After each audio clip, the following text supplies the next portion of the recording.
This nigga Cameron is the hoodest nigga of all time, dog. I don't think it's nobody more nigga than that nigga Cameron, bro. Like he just a nigga, bro. Like man, it's so niggerish, man. It's crazy, bro. Like this the second time where this man done been on national TV. And did a drop. And did a drop. Bro, this nigga crazy. I love that shit, bro. Catch me on YouTube at 8 p.m. though. Bro, this nigga Cameron different, bro. Like, I love that shit, dog. For real. That's real culture shit. You know what I'm saying? For the culture. Remember when that nigga was like, oh, if a serial killer lived next door to me, I don't know. And I knew he was a serial killer. I don't know if I would tell. This nigga Cam, bro, this nigga crazy, bro. Now they got this nigga on here again asking about the Diddy shit. Boy, this shit is hilarious, man. Whew. Fucking Cam, love it. Hey, man, y'all know what it is, and y'all know what it ain't.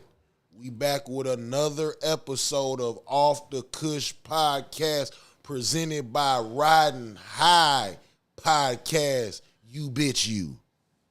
And I got another special guest in the building today, dog. Another fucking Corpus Christi 361 legend is in the building with us today, man. My boy, the InkPlugg. Yeah. You know. My nigga. My boy Shiine is in this bitch, man. What's going on? It's the damn Dilly, man. Appreciate you for showing up, man. Yeah, for real. sure. And for everybody that don't know, but should know, let them know where you hail from. Shit, I come from Corpus Christi, Texas. That's what where I be. You know what I'm saying? Born and raised. What side? Shit. And there's a lot of how you say. Shit, I was born in the north side. You know, I went to Crosley Elementary. Come on. You know, I went to Lamar Elementary. No shit. Yeah, stayed on Southland Street. Stayed on Stillman and Minton on Moore Street. Come on. All those as I was a young boy. You know what I'm saying? I was inside, off the grass, in the grass a little bit, but I was never in the street because I wasn't like that when I was little. You know what I'm saying? Already. That shit didn't come until after I went to the penitentiary type shit. What was it like? What do you remember, and what was it like for you as a kid growing up in Corpus? Like, what are some of the things that stick out to you being from Corpus, and some of the shit you remember seeing in your day? Shit, my day, shit. To be honest with you, my older brother, man, shout out my older brother. Like a lot of people know him as well too. So he was always going to the skater ring. He was a b-boy. So like I was always being right there in the hip hop culture. Live. It's like, you know, Michael White was there too. He was there.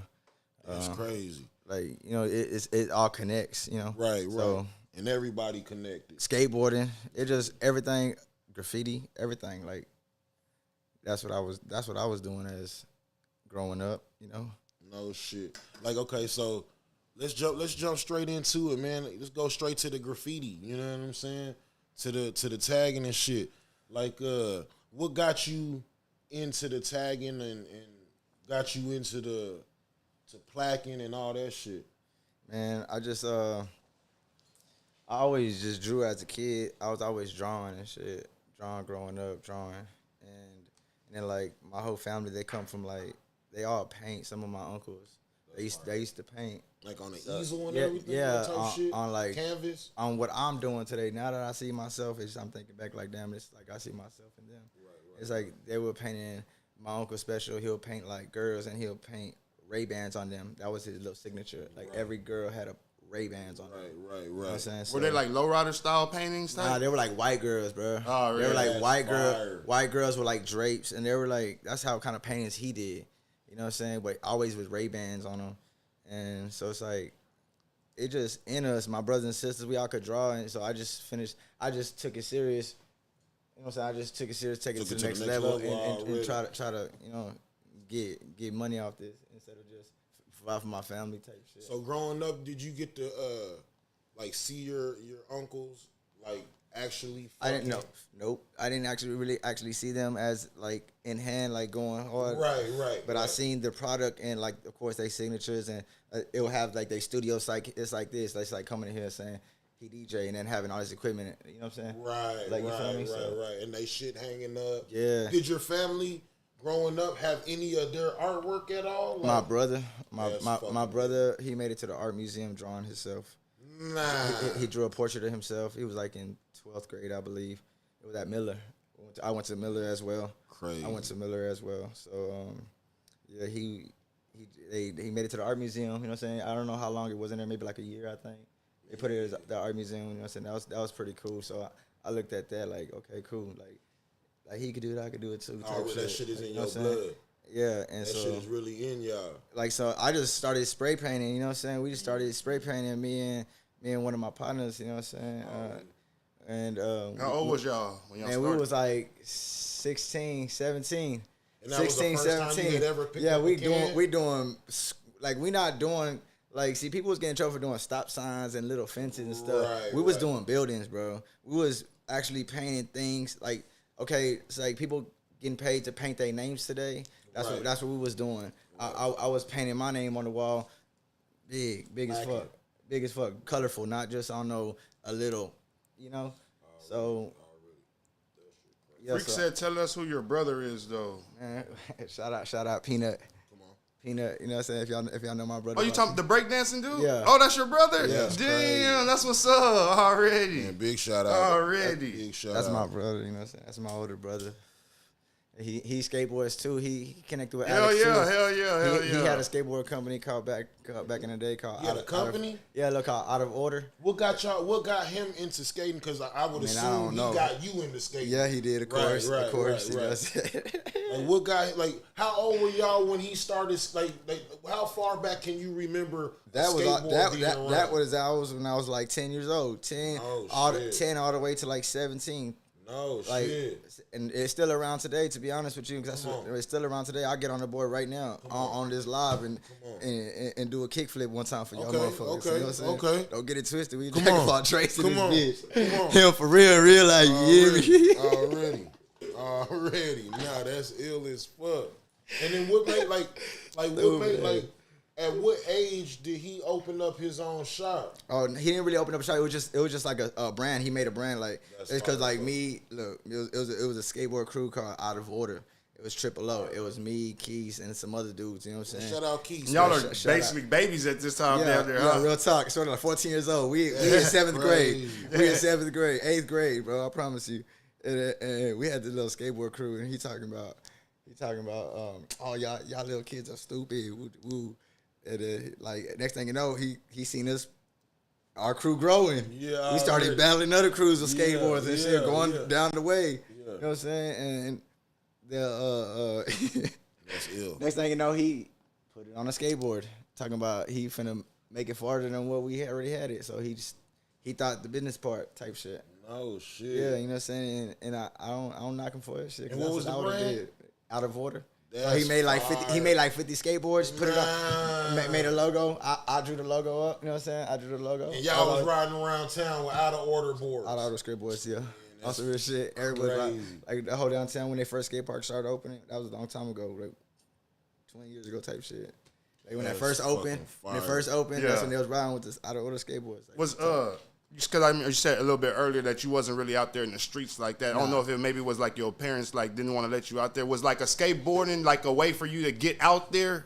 This is a way that I could get out there and go hang with my homies. Nah, real shit. Already. My brother knew a lot of people, so already. He gonna get in his car. You know what I'm saying? Already. He gonna get in his car, and so and I ain't gonna lie, my mama, there was really nothing stopping me from going out there because my mama always working. You know what I'm saying? My mama, but you just respected, you know what I'm saying? Yeah, I respected my mama. Sure, if she said to be inside, I'm finna be inside. I love my mama at the end of the day. You know what I'm saying? Shit. She was putting food on the table for us. You know what I'm saying? That's queen at the end of the day. You feel me?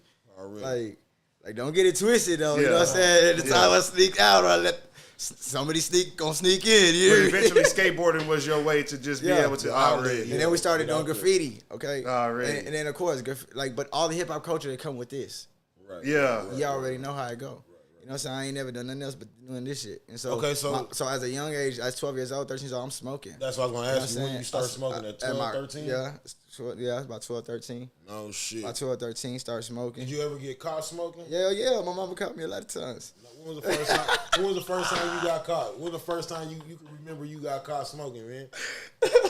Man, I remember. Take me down that. Man, I can't. Down that line, man. Okay, look, I was at Cliff Moss. I lived in Cliff Moss on the west side. You know what I'm saying? Like all my from 13 to like maybe like 13 or 12 to like 18. Right. I was like 17. I was all in the west side. I was all in the west side area, but I was from Cliff Moss. Right. That's when it was called Cliff Moss before the cameras and shit. Yeah.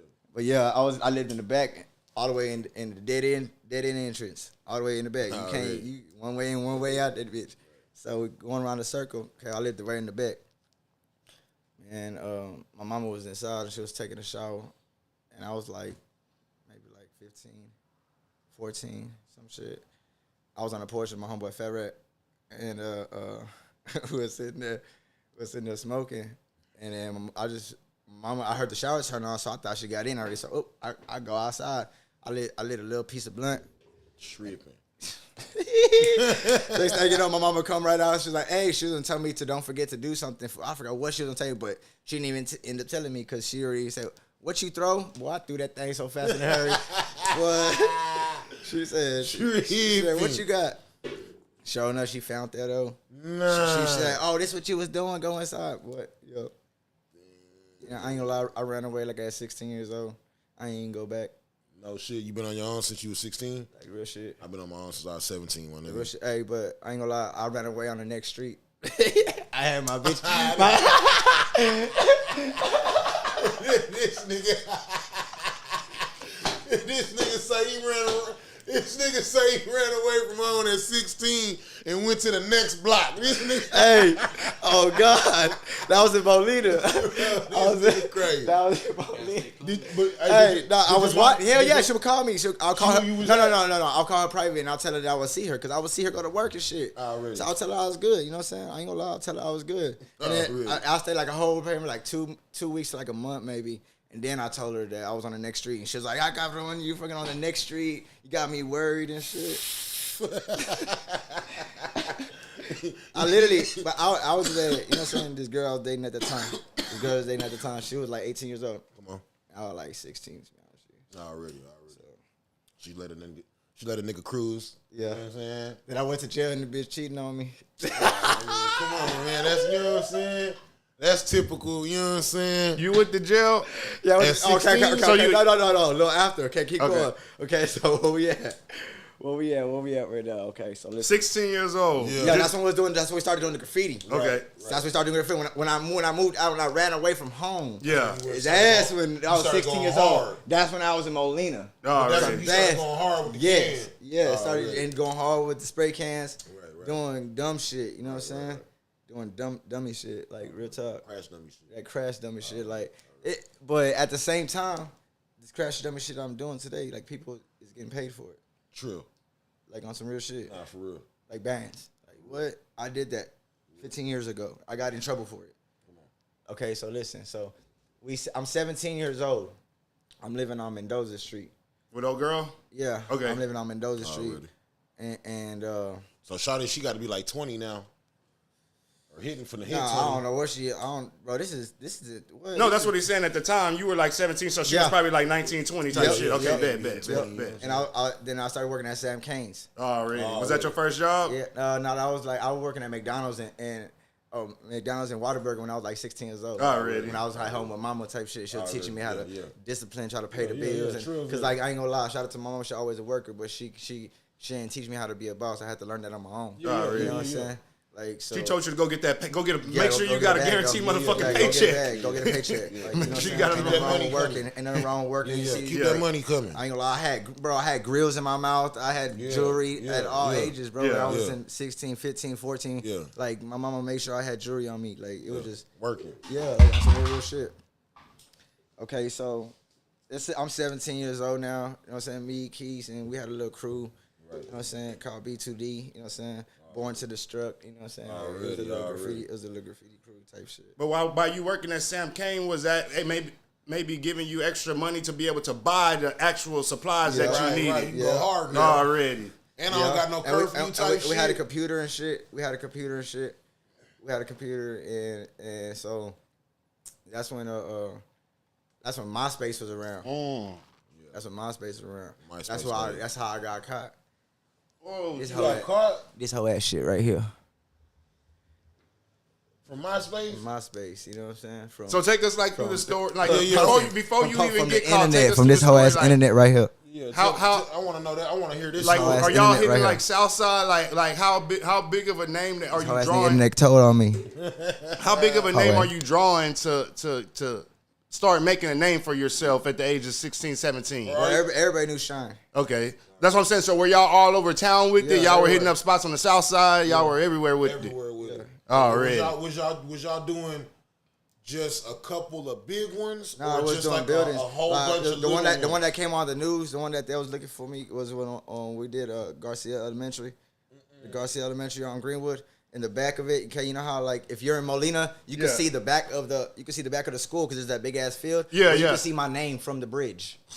That's how big I did it, bro. From Columbia Street. Yes, from Columbia Street. Bro, yes. And I posted a picture. And I had an all gold jacket at the time with the gold $100 bills all over it. Yeah. Remember those that came out? Yeah. This nigga tripping. Hey, he right next to the picture like this. Yeah. Nah, I had my head down. And I always had braids. With the jacket on. With the jacket on. I had my hoodie on with the braids, so all you see is my braids. And crazy.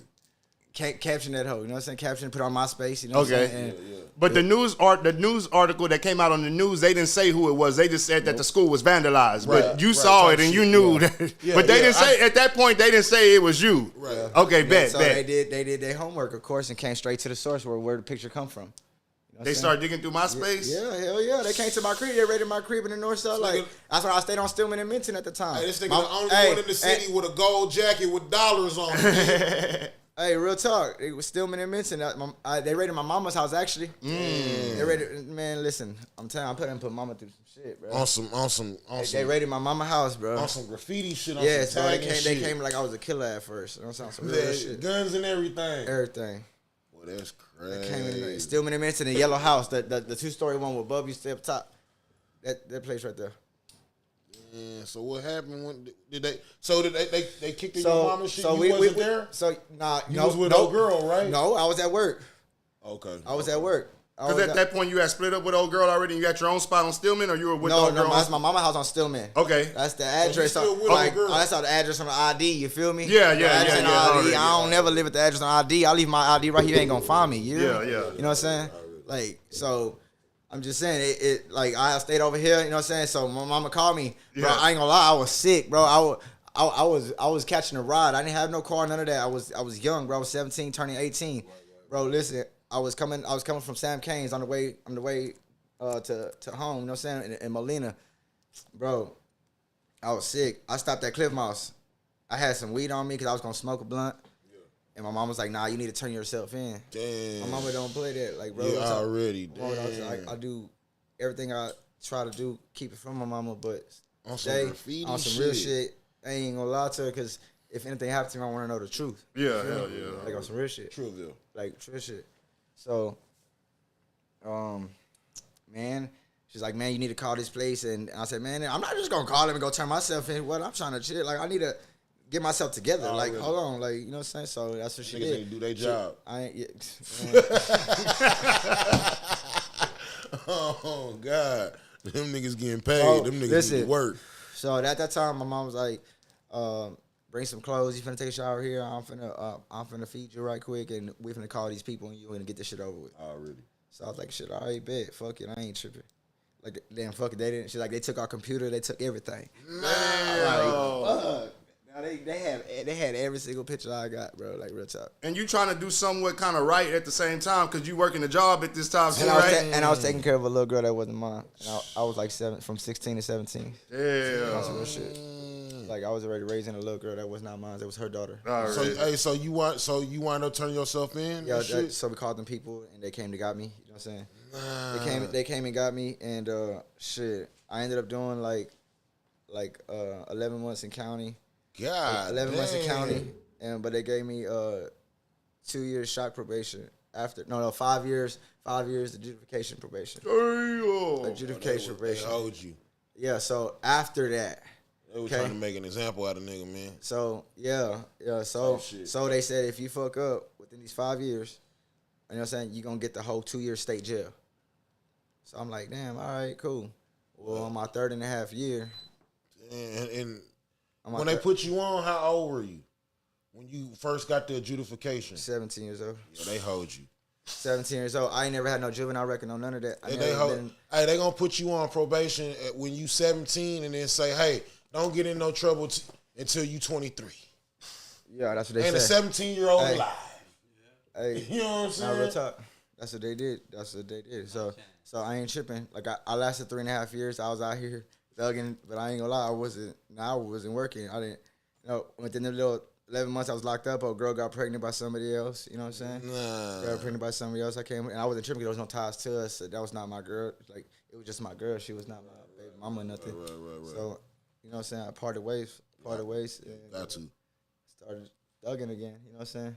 And then that's when I met my first son, mom. You know what I'm saying? Type shit. You know what I'm saying? That's when I was really thugging. And moved to Barrera Street. And at this time, are you going to school at all or not?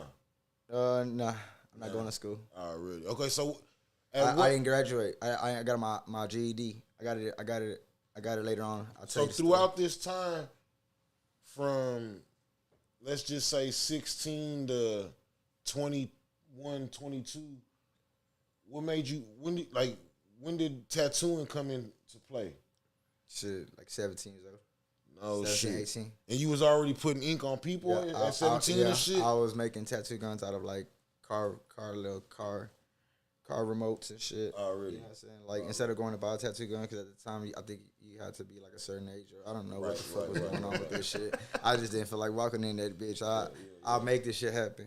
And this back in the day with the, when you had to like use the foot pedal to make that bitch go. You know what I'm saying? Like, so you already know where we got that from. Get the sewing machine. You know what I'm saying? And has the wires. I wire that bitch up. Man, come on. Like, you know what I'm saying? Come on. Nah, real shit. That's trivial. That nigga say he using the sewing machine pedal, nigga. God damn.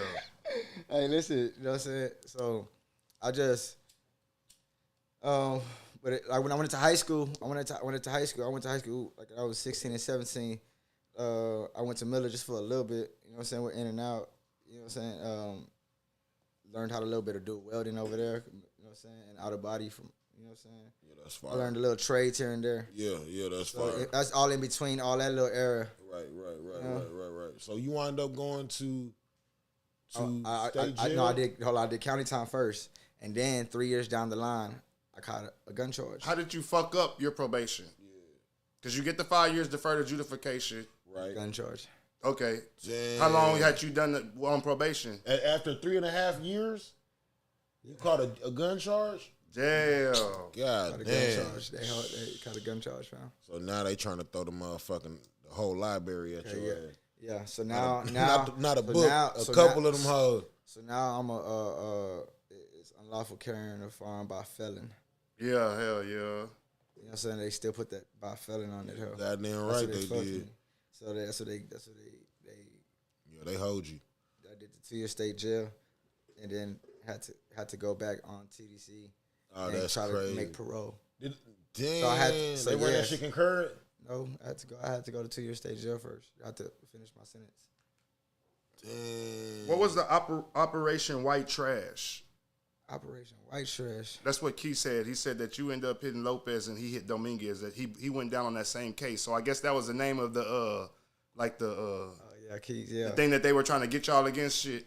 they're basically trying to, I think, wipe out all the graffiti artists. Yeah, that's what it sounds like. I was one of the third ones to get one of the third or fourth ones to get put time for that shit. So what I'm gathering is like y'all built up a little like as far as the city saw it, y'all built up a motherfucking graffiti gang. Yeah, because they said it was different graffiti gangs though. Like hello graffiti gangs. And a lot of the crew would wear red rags and black rags. So it's like they didn't know, and like they know what's going on. And it was just like a clique, fam. Because like I grew up at Cliff Moss young too. Right. So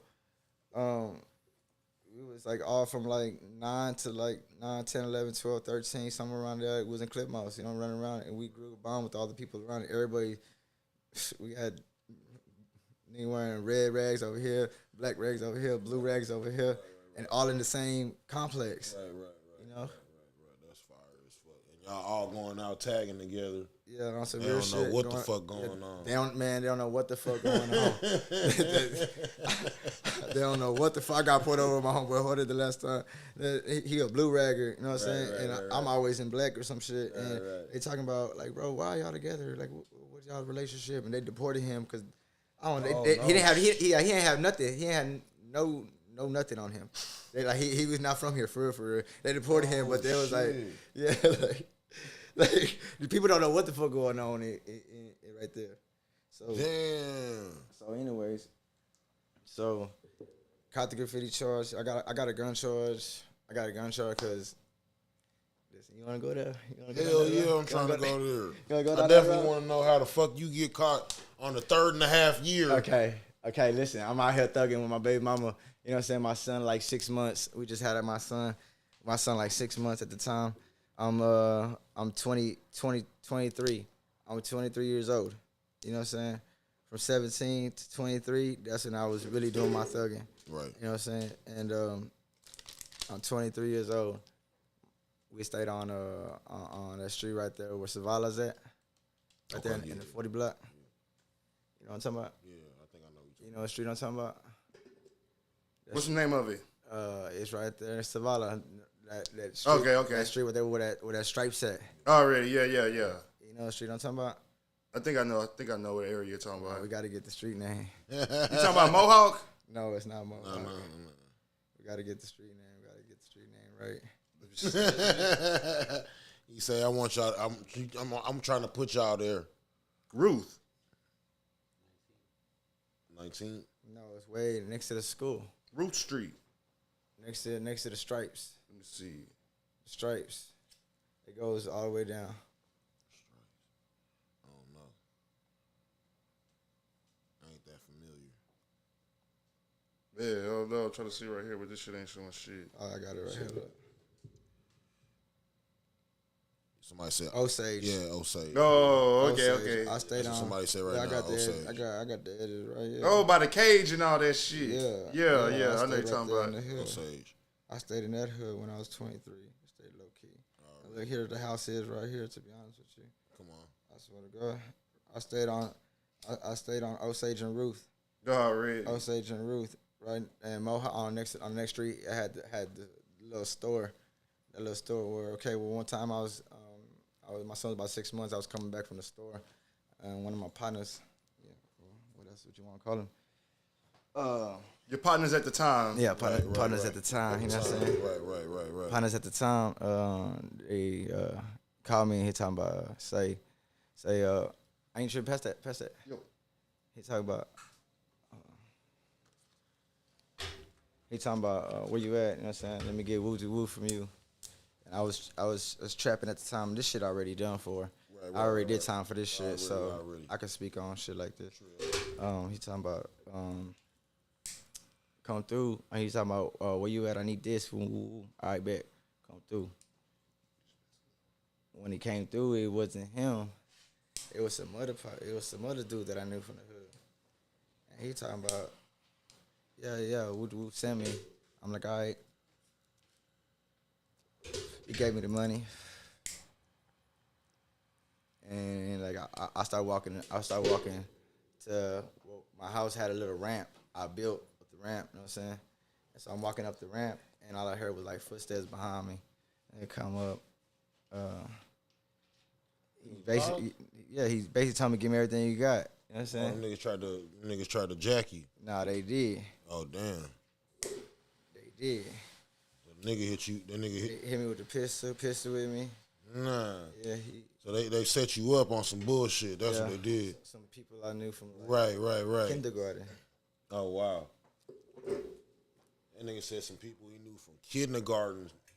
Hit him with the whoopsie doodle. Kindergarten. You know what I'm saying? Like I've been like in his. You know what I'm saying? That's insane. Hit that nigga with the whoopsie doodle. He pistol with me. He had some brass knuckles. I remember he had some brass knuckles. Nah. The bigger one had some brass knuckles. Popped me in my eye.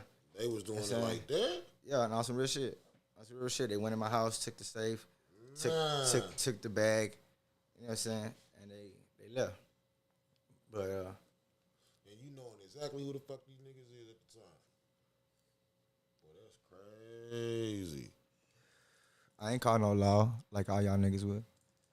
That's crazy. So I went to my partner's house.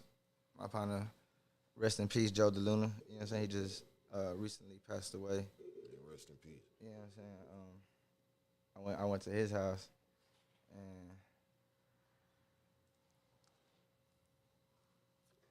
caught up some peoples and shit. Went to go ride the hood. Already. It was like, it was my call. Bend a couple corners real quick. Yeah. Like on some real shit. Yeah. It was already out of my control. It was already out of my control. Already. Once they had touched me and they seen my face, how bloody I was, they seen my son, they seen my baby mama who I was with at the time. Like they seen it was a real situation. Right. Like the men who were around me, they was real men. Right. They was stand up niggas. They was like for real, like okay, they did this to you in front of you, like yeah, they was there. Okay, cool. Yeah, say less. Say less. I swear to God, bro. Like, I say less. I ain't got to lie to nobody on this podcast or anybody. It's my real life. Yeah, I feel it. It said say less. Caught up to people. It got ugly after that, you know what I'm saying? Shit. To the point to where... Shit, nigga got a gun, a 6-year gun charge. A what? A 6-year gun charge. Damn. It could have been worse, but I got a 6-year gun charge. You know what I'm saying? We hopped out at Cliff Moss like an army looking for these people.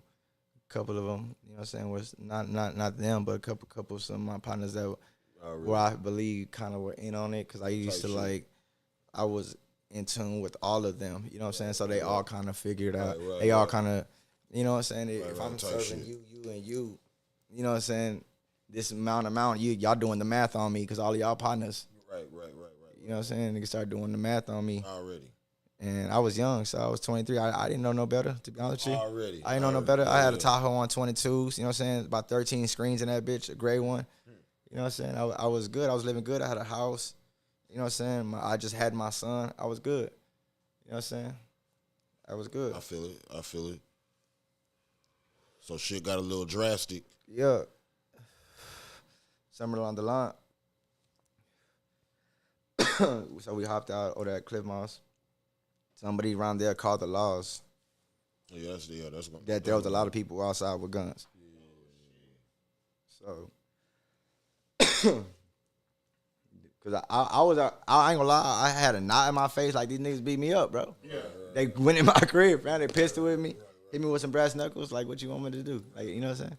Let this shit go. Like, no, and they were talking about let's chill and plot on it, but I was on some ready. Let's go right now. I know where they at. Well, I kind of figured to know where they at, but did they wind up being there? Nah, we hopped at Cliff Mouse. They weren't nowhere at Cliff Mouse, and then we went over there to down Ramona Street, and we could like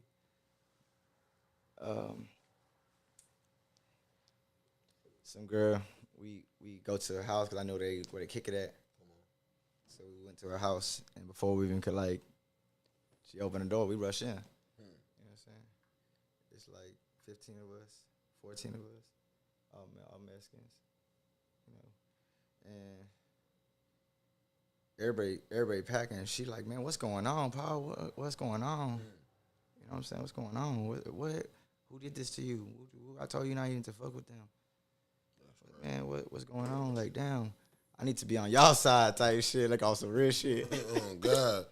Oh God. And I was like, look, I ain't even trying to hurt you or nobody, but I need my shit back. Period. I need everything. Like, I'm talking about it, all of it. Every dime. I hope I'm a nickel short. From the show out in this motherfucker. What? Over a nickel. Gonna have bitches breakdancing in this motherfucker. Oh God, you finna do a kick flip. Make that whole kick flip in this bitch with this thing. Real. Hey, so anyways, that's when we inside. She make a phone call and he acting dumb. Talking about, oh, I don't know what you talking about. Woo woo. I'm over here. I ain't over there. This nigga. I ain't over there. That be, hey man, that be the most guiltiest shit of all time. Huh? I'm over here though. I ain't even over there. I'm on my way over there. I promise you. I promise you some shit right now. I'm on my way over there. Yeah. I'm on my way, goddamn it. You stay right where you at. You know what I'm saying? Here I come, goddamn. So, but by the time we looking at my partner, of course, he ain't never closed the door. My partner ain't never closed the door. So we in the living room, and there's a lot of us in there. And so next thing you know, we seen lights. They riding by. Like the laws? Yeah. Damn. Laws riding by. They riding. They already know where they going. They know who they looking for and everything. What the deal is? They know everything already at this point, I swear. So, we was in three cars, and when we had met up, well, after they jacked me, I got in my car, and I went to my partner's house off of Baldwin. From Baldwin, we went to Cliff Moss. From Cliff Moss, we went to Ramona Street. From Ramona Street, we were leaving. It was a free-for-all. It was like 14 of us in three cars. It was a free-for-all. Y'all on a mission right now. Yeah.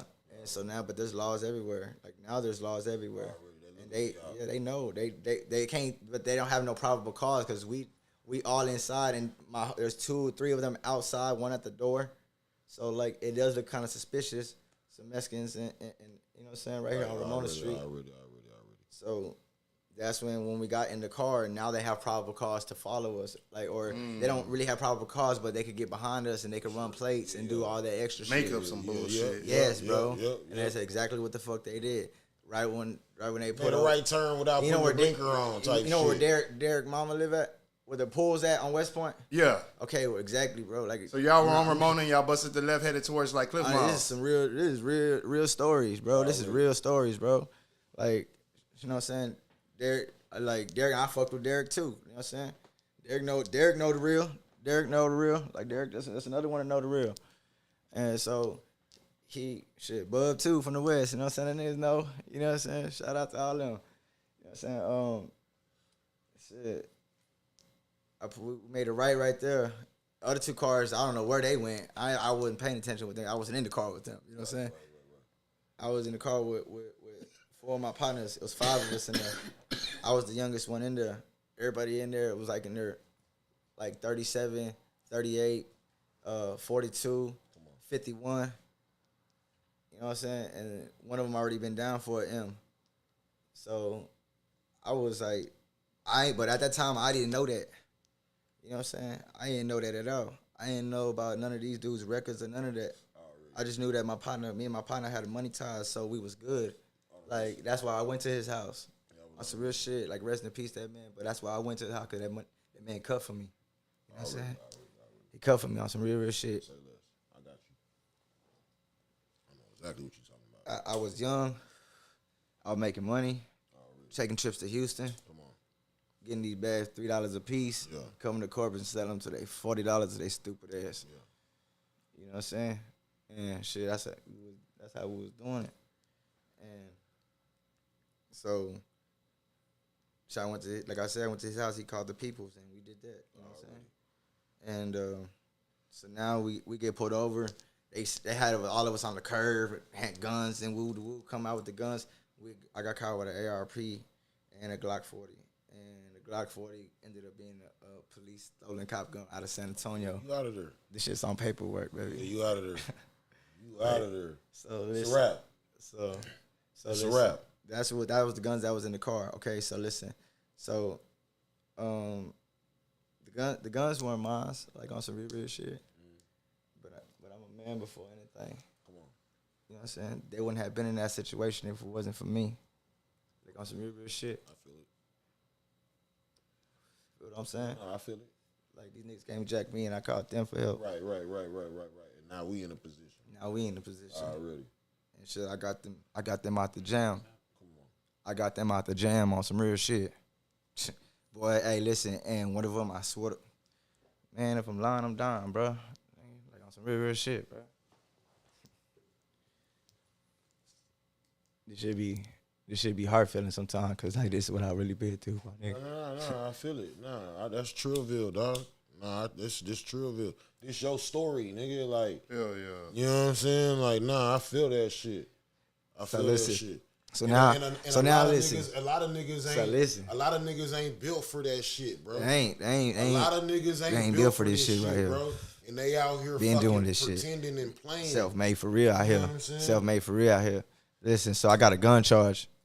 So now look, here I go, the cop making up a story. Oh, these men were about to kill you. They were about to take you to Robstown. Robstown right up the way. They say, oh, you the one beat up and you the one young in the car? These men about to kill you. You owe them some money. What? Damn, they was trying to finesse the game. Swear to God, they were trying to make me tell on them or something. I said, man, listen, I'm going to tell y'all what, they beat me up. We was finna come fight these men. I seen the guns. And so I called my partners and they brought their guns and we was finna come fight one-on-one, make sure it was a fair fight, and that's it. That's what I told them. You know what I'm saying? Nope, they wasn't buying it. They wasn't buying it. So, okay, so now we all go to jail. For the guns in the car. All 5 of us. Right. 2 of them on parole. Yeah. You know what I'm saying? 2 of them now we all got now 3 of us got new charges. Right. And 2 of them on parole. So they got violations. So in order for them to get out the jam, all I had to do was sign some papers saying the gun's mine, and all of them get out the jam. And one of them ended up being my cellie. We weren't even supposed to be in the same pod. I was in Fort. Crazy. Yeah. Real talk, fool. Real talk. I was in 5F. I was in 5F, bro. Already. I was in 5F, 12-man tank. Bro, 12-man tank, bro. Yeah. You know what I'm saying? Bro, what? Yes. 3 rooms. 4, and 4. Yep. Mm-hmm. That's how I found out. Man, listen. Bro, listen. Going back on a gun charge. Got 6 years. One of them I said, bro, as soon as I signed, bro, listen, as soon as I signed, of course, the 2 years, I already knew. 2 years, I was going to have to eat that up already off the rip because I was on adjudication probation. Yeah, off the top. Yes. Off top, I was going to have to do 2 years off the rip because they told me after the jump, if you fuck up within these 5 years, you're going to have to do the 2-year sentence all over again. And there ain't no chances. And when you go to state, you do all that time, huh? It depends on if it's state jail or TDC. Nah, state jail. State jail, you do all your whole day per day. They give you this piece of paper right when you go in there. Here you go, sir. There's the date you get out. I seen 2012. I said, what the fuck? But that was just for the original probation charge. You still have this is in 2010, 2012. You still have the pistol charge, right? Yeah, we still talking about the adjudication. You get 2 years for the original probation charge, and then you get 6 years for the pistol charge. Yes. Okay. Yes. Damn. That's 8 piece. This is in 2012. Damn. That's an 8 piece, man. So you have a TDC sentence and a state jail sentence? Yeah. Yes. Damn. Yeah. So after I did the state jail first, and then I went to TDC for 13 months, and I paroled. So I did 3 years and in 4 months. Already. You know what I'm saying? Altogether. Damn.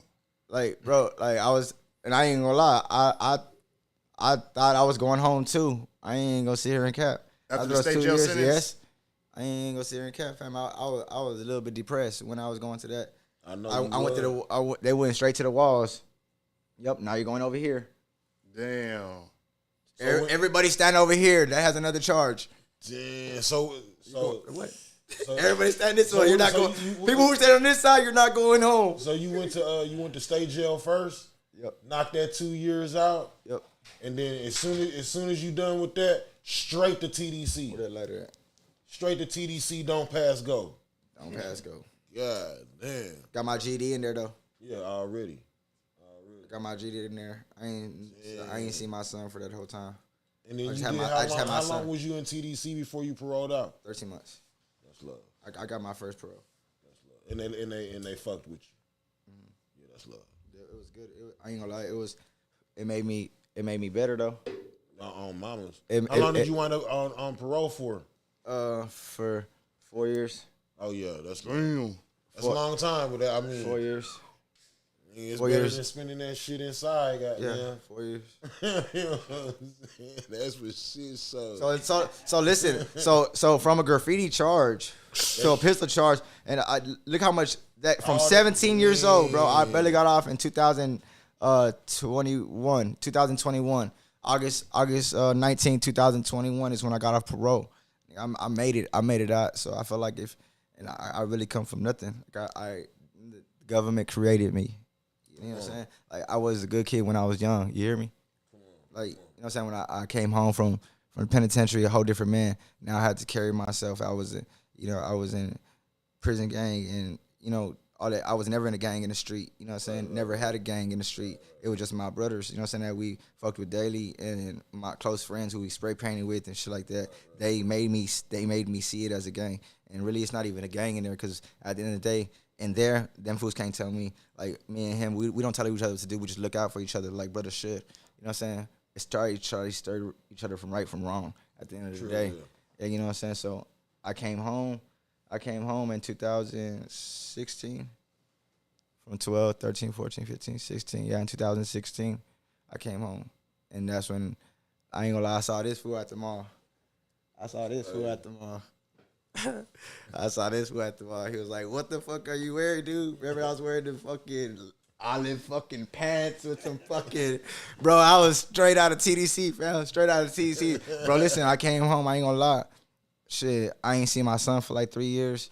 I ain't seen my baby mama for like 3 years. Like, I ain't seen my mama. I saw my mama like 3 times. I ain't gonna lie, shout out to my mama. Mama, she made me sure I was fed though. Like, real talk, mama made sure I was fed. But at the end of the day, the bread was just stacking up, because I was just like, I was tattooing that bitch. You know what I'm saying? Tattoo and cut hair. Yeah. Everybody, you know what I'm saying? It was stack that bread. Yeah, you know what I'm saying? And my sister, my mama, they made sure I had a little something when I came home. I came home and I had just a little bit of money, but compared to what I had, like, I lost jewelry, cars, like, before I went in. Yeah. Like, bro, and that little bag that they took, the little bag that they took, we could have made that, you hear me? Like, look at me now, like, we could have made that all day, like, real shit, we could have made that. Like, we could have really made that, like, easy. Were you getting paid for tattoos before you went down? Nah. So that was like a way to hustle when you were up in there, and like before I went in, I would tattoo here and there, just like my partners and shit. Tone remember too. Tone, like, this nigga was like, nope, no, you can't tattoo me. You got to get better. Because he had just got a live ass tattoo. And I was like, bro, and I ain't gonna lie, like that's big dog. Like, he was, you know what I'm saying? He was riding around in the 2012 Camaro at the time, and it was the year car. It was in 2011, and he had a 2012 Camaro. Yes, bro. Yes, nigga, from line I'm done. Like, bro, for real. So we, you know, I'm thinking like, damn, that nigga got a tattoo. And I'm thinking like, damn, I was tattooing at the time, but I just didn't wasn't live, bro. I didn't even know what I was doing. Tom was like, nah, not my arm. Like, you know what I'm saying? Like, and, you know, some real shit. Like, so, you know, it just, that all played along with the hip hop too. It's like drawing, like, you know, Like, you know what I'm saying? All that shit coincide. Stickers, you know what I'm saying? You know. Yeah. So, but whenever you were locked up and shit, that's whenever. I was always drawing when I was locked up. Drawing. Does somebody ask you to do it? Like, how does that work? Tattoo so many people, bro. How did that even start off? How do you remember doing your first one? I know you might not remember the very first one, but how do you remember even getting off into the tattoo game in prison? Man, somebody just seen you drawing. I do remember. I got put in this pod on Dominguez unit. I got put on this pod, and it was in San Antonio, little transfer unit. A transfer before I went to Torres, and fucking. He was Dominican. He was Dominican, spoke Spanish, you know what I'm saying? And he looked black though, you know what I'm saying? But he had both sides. He would play both sides, you know? He had to. Like, shit. Like he played his cards right, you know what I'm saying? This came alive, nigga. What the fuck? Chestnut checkers, nigga. What the fuck going on, boy? You know what the you know what I'm saying? So he played his cards right. It's like, so when we got there, it was a transfer unit. It was the set. I was his celly. I had the top bunk, you know what I'm saying? He was already there. I started putting my stuff, and when I started putting my stuff down on the floor, like my drawing stuff to put under the bunk, he wasn't tripping. He was all like, you're an artist? Like, you draw or what? I was like, yeah. He started, ooh, I got this, I got that. He started showing me. And so I'm like, okay, that's what's up. Like, that's live. And I'll do this and da-da-da. And he was like, okay, cool. You ever tattooed? I was like, shit, well, yeah. Like, I tattooed in the world here and there with the same kind of gun, basically. Yeah. He showed me his gun. He showed me his gun. And I was like, okay, I can work with that. We started. And then when he see me that I could tattoo, he locked me in. He said, nah, we not tattooing the dorm, bro. Because he automatically knew I was better than him. His name was Tony. I remember his name was Tony now that it comes back. His name was Tony. And he was from San Antonio. And so when I started tattooing, he locked me in. He was like, man, you just work on me. I work on you, And then when he started working on me, people in the dorm were like, bro, look, this is his work, bro. You letting him tattoo on you? And I'm like, so I'm looking at his work like, I'm like, bro, hey, I'm lying or not. Look, hey, listen, the first tattoo I got in jail was my portrait of my son on my back. From him? Yes, from him. Damn, did he fuck you over? Nah. Okay. Nah, it looks good. Like, okay. Bro, after that, bro, them boys wanted to whoop that nigga. They wanted to whoop him. They said, bro, look at everybody's work with. I ain't gonna lie, everybody's work was dry. Like, what? Hey, so he was hungry. Shit, at the end of the day, they gonna pay. You want some of this? He gonna pay.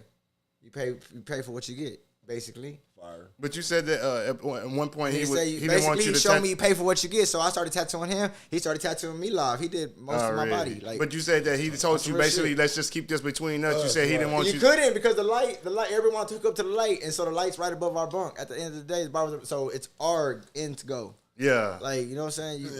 We got caught halfway doing the portrait. Damn. It was on a Friday night. Didn't finish it till Sunday.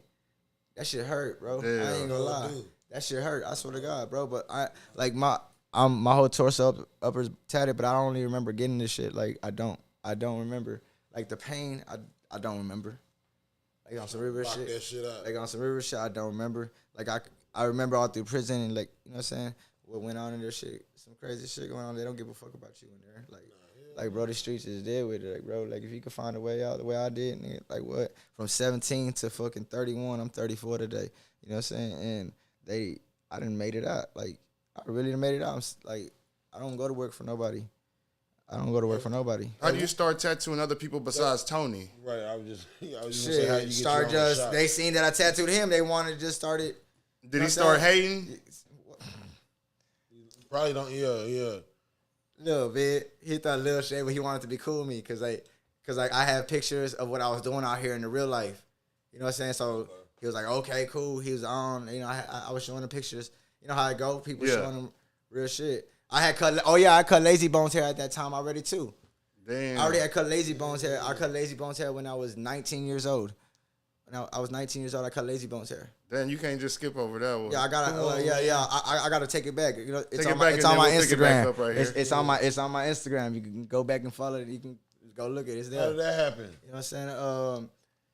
I was doing clothing. I was seeing. There's another shit. There's another stuff. No, sir. Tell the Lazy Bone story, and then we'll pick it back up at the. We gonna pick it up how we gonna pick it up how. Yeah, we gonna pick it up how I met him. Twin Elsky and the Fly Boys.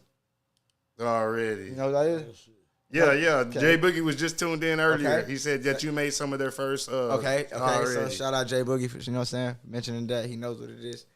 Like I made all day clothes. You know what I'm saying? Yeah. When they was going performing at, I think like Toxic or I don't know where. Yeah, Toxic and shit like that. I don't know where they was performing at. Yeah. Like at that time, I was really with my baby mama, so I wasn't really. I was always inside. You would make the clothes, but you wouldn't necessarily see him go performing and shit. I was fucking with this nigga at the time, you know what I'm saying? Yeah. You know what I'm saying? I was fucking with this nigga at the time. I was tapped in with him. Yeah. We was making the city pop, you know what I'm saying? That's when it was Bo-Yo, all them, you know what I'm saying? At that time. So, anyways,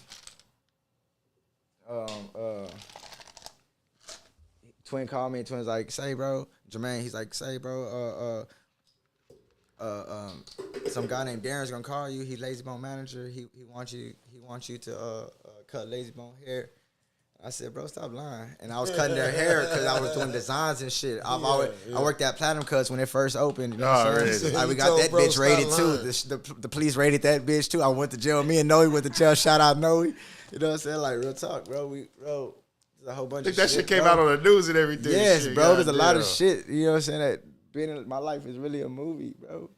Like, on some real shit. And it'd be like, damn, when did that happen? When did that happen? But it all adds up somehow, some way. You were working at Platinum Cuts illegally? Yeah.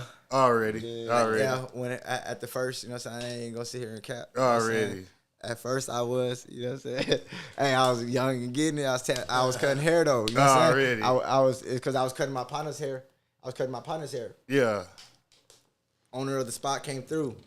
He was like, say, you cut hair? I was like, yeah. He's like, shit, I could get you a job. Like, I own the spot. Come through. Bet. Shit. Didn't ask all the questions. He seen how I was young and I was getting it. I wasn't selling dope. I wasn't doing nothing else. I was cutting hair. Yeah. You know what I'm saying? So shit, he offered me a spot and then it led to the other shit. Already. You know what I'm saying? Because he already seen, okay, I was doing other shit by myself. Yeah. You know what I'm saying? But anyways, Twin called me, say, come through. So it was my brother's. My brother was having his first daughter. His daughter at the time, they were having like a pamper party or some shit. And we was there, and he said he was gonna call me like around 6. It was like 8 o'clock already, bro. And I was like, man, they ain't gonna call me. They ain't lying. Sure enough, he called me. Say, I say, bro, I gotta go. You know what I'm saying? He called me Darren. Say, what's up, bro? This Darren. He's like, I'm Lazy Bone manager. Meet me at the Omni downtown. I was like, all right, cool. It was about 9 o'clock. I got there about 9:30. You know what I'm saying? We was in the lobby for about 10, 15 minutes, and this Mexican dude come down here named Darren. He took me, my baby mama, my homeboy Beezy. Shout out Beezy. You know what I'm saying? Me and my homeboy Beezy, we went up there. I hope you got that motherfucking camera still that you took all them videos and pictures of that nigga. Nah, but yeah. So me and my partner went up there. We went to this one dude, Lazy Bone's real brother. We went to his room first. He had some jewelry, stacks of bread out and shit. You know what I'm saying? And he came out the restroom. He was taking a shower. You know, he was getting dressed. He came out the restroom. You know what I'm saying? He's like, all right, cool. He got dressed and we went to knocked on the next door. Woo woo, and it was Lazy Bone by himself.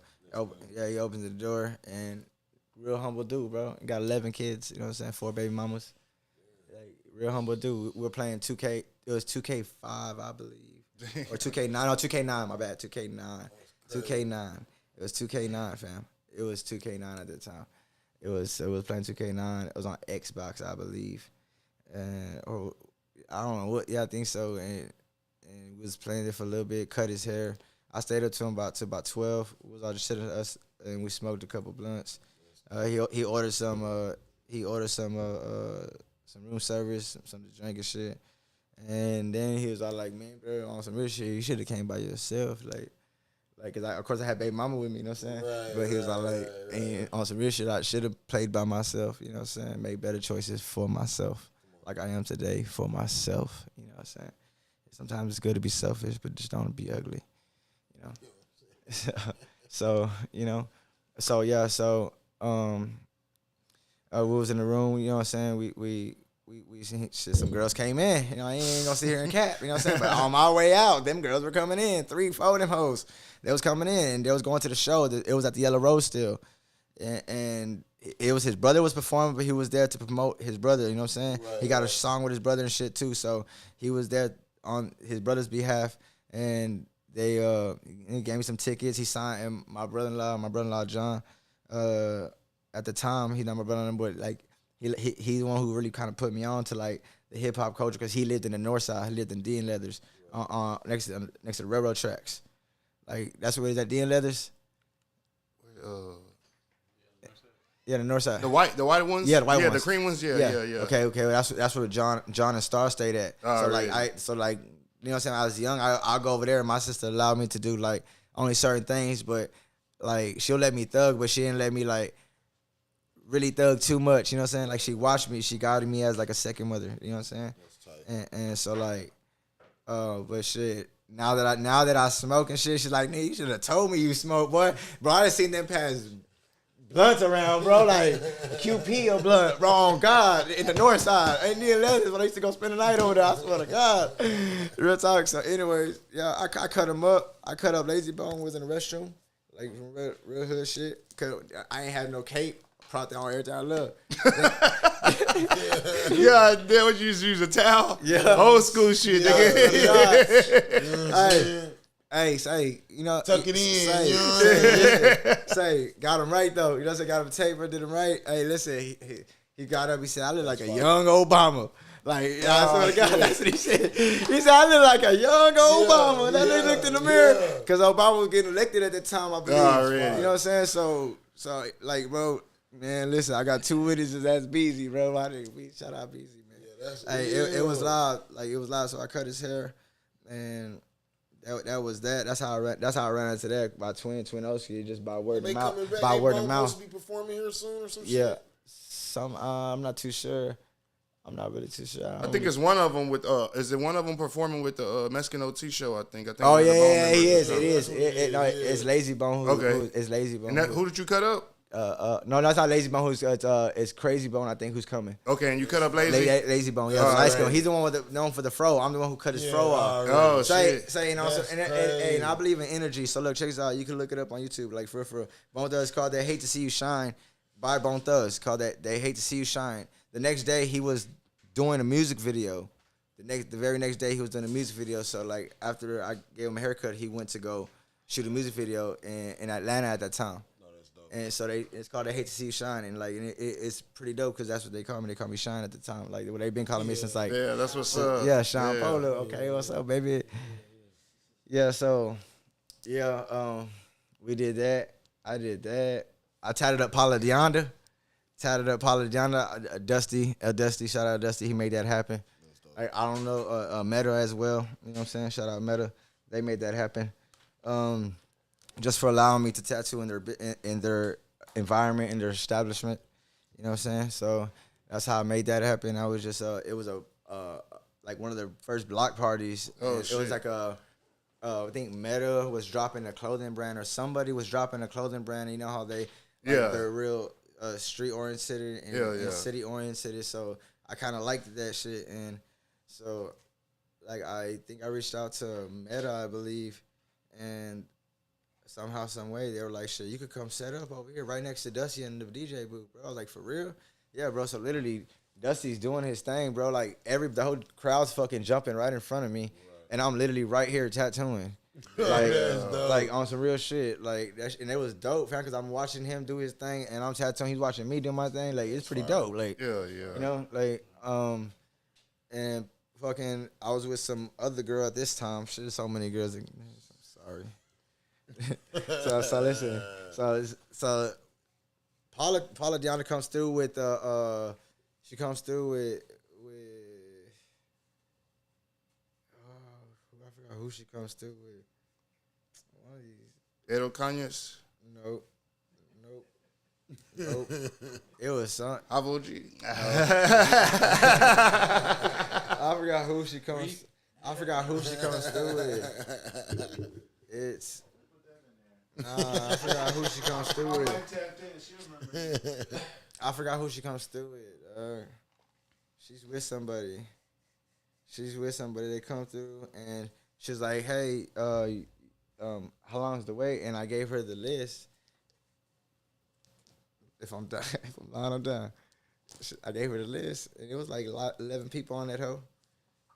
And when she signed that hoe, she put her signature on it. Like, she was humble, fam. She sat in it and she walked away.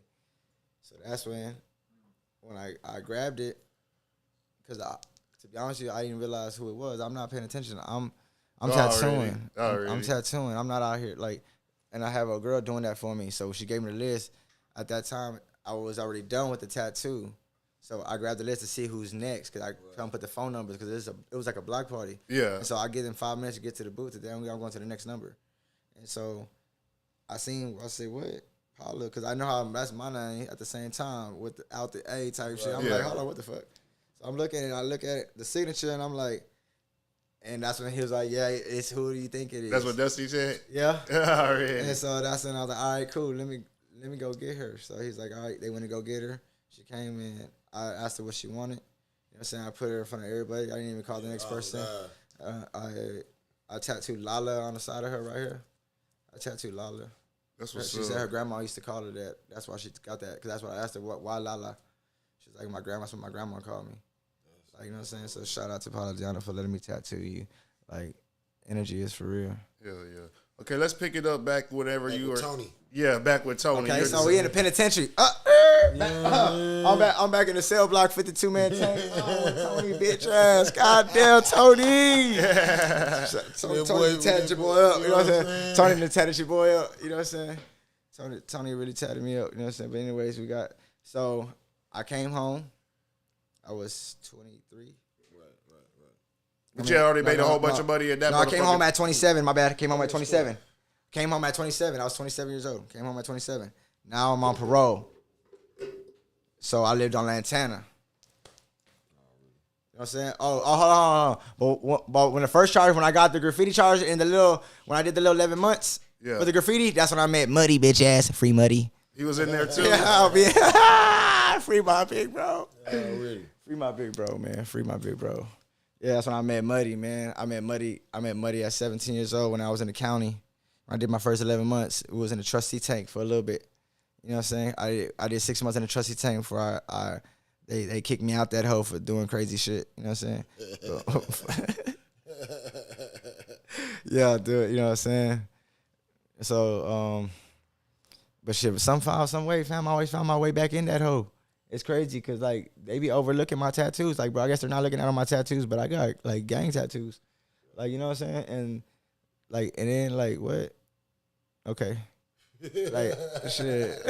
Okay. Fuck it. Okay. So whenever you were in there, like, I guess, like, you at the unit with Tony, you in the unit, you start, like, other people start hitting you up with like soups and different stamps and stuff to do that. Yeah, we started tattooing the whole. I started tattooing everybody. So you started making money in there doing that. Hell yeah, but and I didn't get no tattoos for like the last 3 months that I was coming home because I was like, man, I'm just chilling. I don't even make my money. And he was like, all right, cool. I was like, we made an agreement. I only tattoo certain people, and I ain't tripping. I'm saying he's like. Did you have it on your mind whenever? Yes, hell yeah. Eventually they started coming over. I'm taking over this bitch, bro. What the fuck?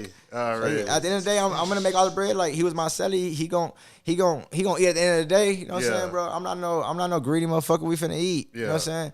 Like at the end of the day, bro, this shit is for free, bro. This shit is for free. On God, put your mind to it. Everything's for free. You wake up in the morning for free. You know what I'm saying? You better thank God for that shit. So after that, you parole, and then you parole where? Bro, I was still smiling in there, nigga. I was still smiling. They couldn't break me. That government couldn't break me. They thought that was gonna break me. They thought they was gonna, they thought that I was gonna come out here and still be a junkie ass dude or something, or still sell drugs or do some crazy shit. Nah, bro, we sell art today. Art is war. You hear me? I'll create this whole motherfucking building and build it for you, my nigga. You know what I'm saying? Give me a team. You know what I'm saying? Like on some real shit. Art is really war. That's what they really. My mind, it's a masterpiece, bro. They don't want people like to outsmart them. Like on some real shit. Art is really war, fam. Like it takes somebody to create all of this shit here, everything in this room.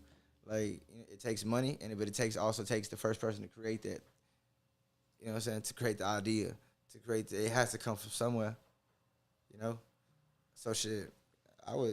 I started tattooing when there, and I was just like, when I came home, I was like, I'm finna take kind of more serious. Came home. Where did you parole out to? To Lantana, 719 Lantana Street.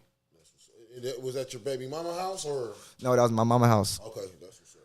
Shout out to my mama, you know what I'm saying? My mama the realest woman I ever know, you know what I'm saying? She ain't listen. I'm telling you, some people gonna be in trouble when I lose my mama. You feel me? Like real shit, you know what I'm saying? And I say that with the most peaceful and the most respect. You feel me? Like, was you tatting outside?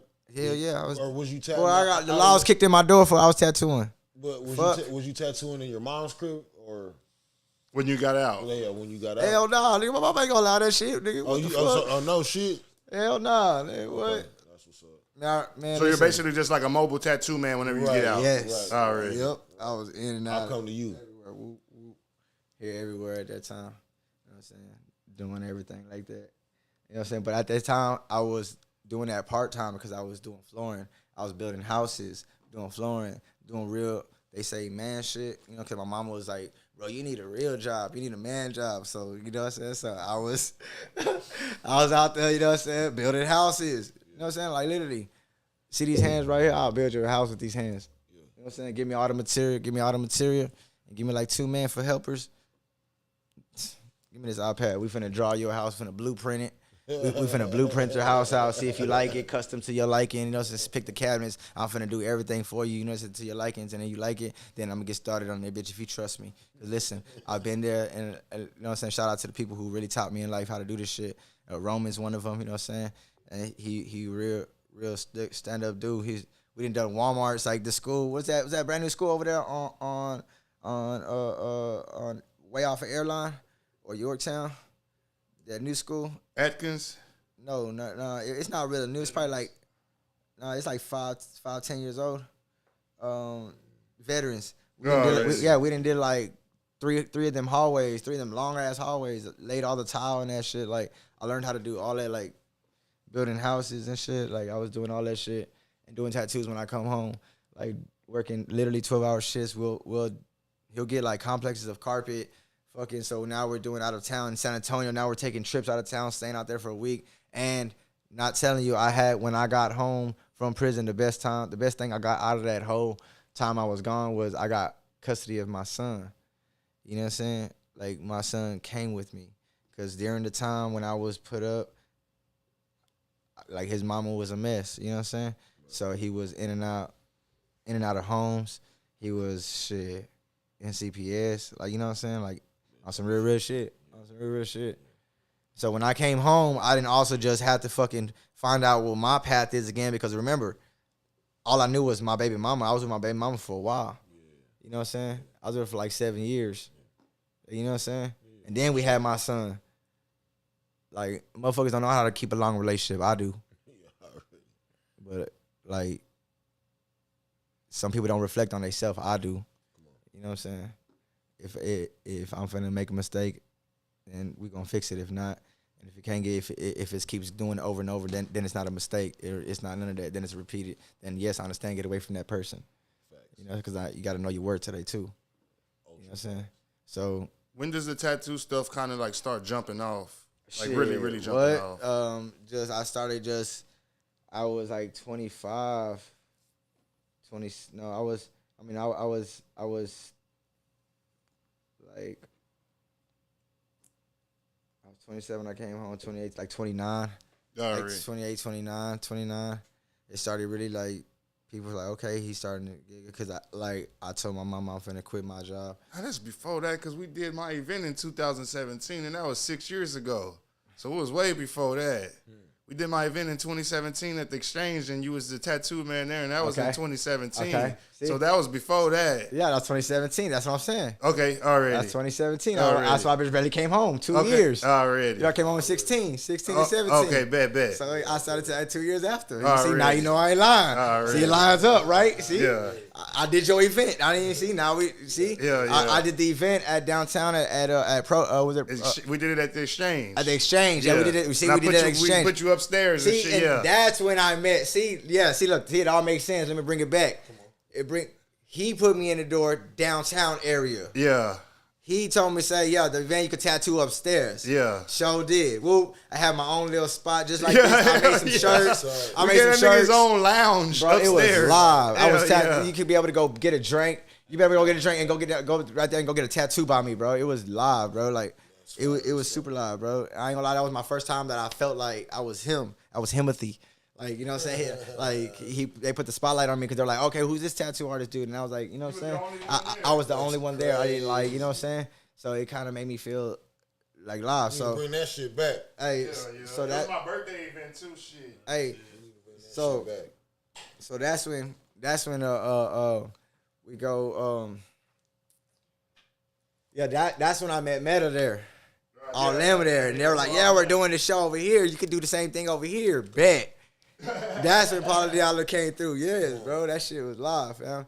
That shit was live. It kind of built momentum there. It broke. Yes, it did. It built momentum, bro. And so that's when it started. Like, and then I started working at. I was tattooing out of my house. At this time, I'm still on Lantana. My mom had moved out of Lantana. It was a mobile home. It was a mobile home, bro. Like, on some real shit. She bought that hoe for like I believe like 7 bands or to like $11,000. Like, it was bro, like real shit. It was, what? Just think of it. A $7,000 to $11,000 mobile home, bro. Like, think about it, bro. You know what I'm saying? Like, and it had 2 bedrooms, 2 bath. When I had got it. And she moved out? She moved out and she gave it to me. You know what I'm saying? That's fire. Like, on some real shit. And so you started to go hard a little bit. Yeah, what? I had to pay bills now. Yeah. Because I had my son.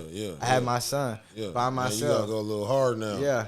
Yeah. So I was by myself. I was by myself with my son. My son 5 years old. You know what I'm saying? When I came home the second day for coming home from prison, you know what I'm saying? I'm knocking on doors to find my son. On some real shit. Crazy. On some real shit. And he was with his great grandparents. He was with his great grandparents, bro. On some real shit. And he come to the door, Momo, somebody's knocking at the door. And I opened it. He was like, Dad, like, he already knew who I was and everything. Bro, like, you know what I'm saying? Like, there's a picture on Facebook our first day, and some people don't even know it's our first day reunited. I just posted just to, you know what I'm saying? Like, yeah, to remind myself, to be honest with you. Motivation. And so, like, shit. From there, they told me I could get him the next day. You know what I'm saying? Next day came around, I couldn't get him. You know what I'm saying?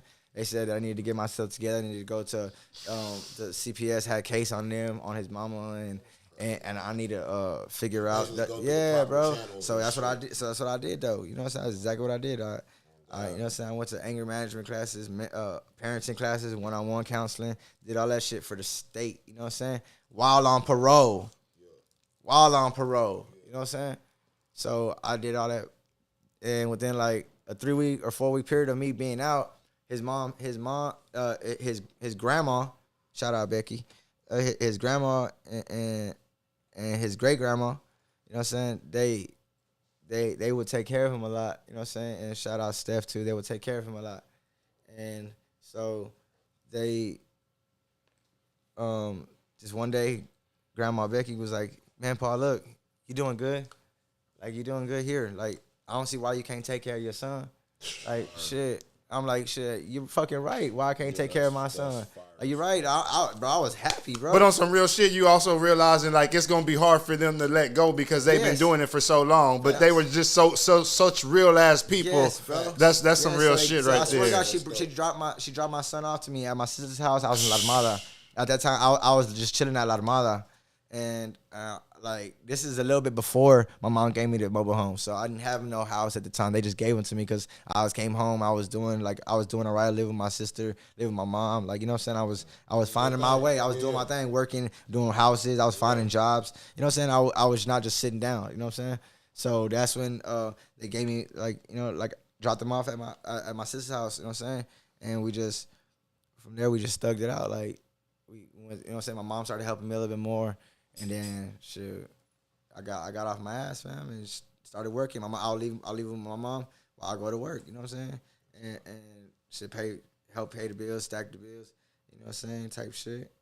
And eventually, she moved out with, you know what I'm saying, with her mans, and she moved out. They found another place, and they left me that, you know what I'm saying, with my sons, and we took over. And then, like, he went to school, the school right there on Lantana.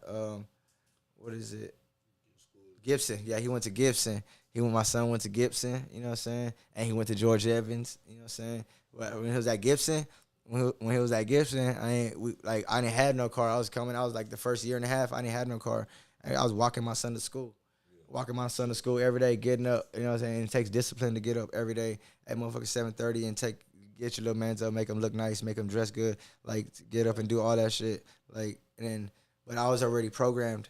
You know what I'm saying? So it was getting me. It was, and then yeah, of course there'll be times where I fall off because I'm in the real world now. You know what I'm saying? Sometimes I fall off, and that's when like me and my every day walk my son. He'll be like, man, why these cars passing us up? We go to the same school as them, type shit. Right. I'm like, man, listen, we gonna be in the car soon, chill. And then that's when I got a BMW. I got a BMW 750 Li. I got a BMW 750 Li, and I woke my son up. I said, son, look at that car in the driveway. He said, who car that is? I said, that's our car. He said, what the fuck? You know what I'm saying? But during that time, I had to call CPS. They had to come to the house. They were checking. I was all on CPS through that time, fam. Like, and I was on parole, so you know what I'm saying. And I'm out here ducking these feds because I'm smoking the gas. You know what I'm saying? Like, you know what I'm saying? Doing shit that I wasn't supposed to be doing. Like on parole. Like, you know, it's on some real shit. Like, you know, I pissed dirty a couple times, even though like my son was right there. I like, you know what I'm saying? I still was doing dumb shit that I wasn't supposed to be doing. You know, but I'm never gonna lead them. Like, you know, like, you feel what I'm saying? There's times where I catch breaks and I'm smoking and I'm by myself. Like, you know what I'm saying? And so it's a couple times I felt dirty ways, had to go like sit down. You know what I'm saying? I had to go to like throughout that. Like, don't get me wrong. You know what I'm saying? I'm off parole today, but from the 17 to the 29 to the 30 years old, my bad, said 29 years old, I was on parole and probation and parole. You know what I'm saying? And I did classes, went to like the little SATF or whatever the fuck it's called. I don't even know what the fuck it's called anymore. Like, bro, it's a little program because of me being dirty from weed. Just, you know what I'm saying? But now I'm a free man. Like, I'm a free man today. Like, at what point do you transition into the business of tattooing? Okay, so like that's when I seen how much my homeboy Roman was making, like on some real shit. He started running my eyes to the numbers on like on some like just business tip period. Right. Like, he'll take me to go do something like this house right here, this floor, bro. He'll take me to go to his house and on the island, you know what I'm saying? Like 3 bands, $3,500, right?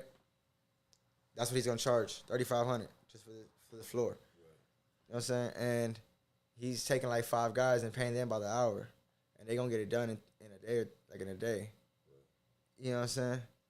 You understand the method, like, you know what's up. So it's like, I was one of those guys at one time. He seen how fast and how good I was because I know the eye of art. I have an eye for art. This shit is art. Right. So he seen how fast I was making the cuts, like the cuts around the corners, the little slots around the doors. Like, he seen how fast I was doing it. He was like, damn, bro, you catch on fast. You know what I'm saying? He started giving me more money. Then he'll take me on jobs. Hey, bro, you knock this out, fam. Look, they're giving me 3 bands for this. I'll give you half of it. For what? Bam. So I started seeing, okay, dude, he's just doing numbers.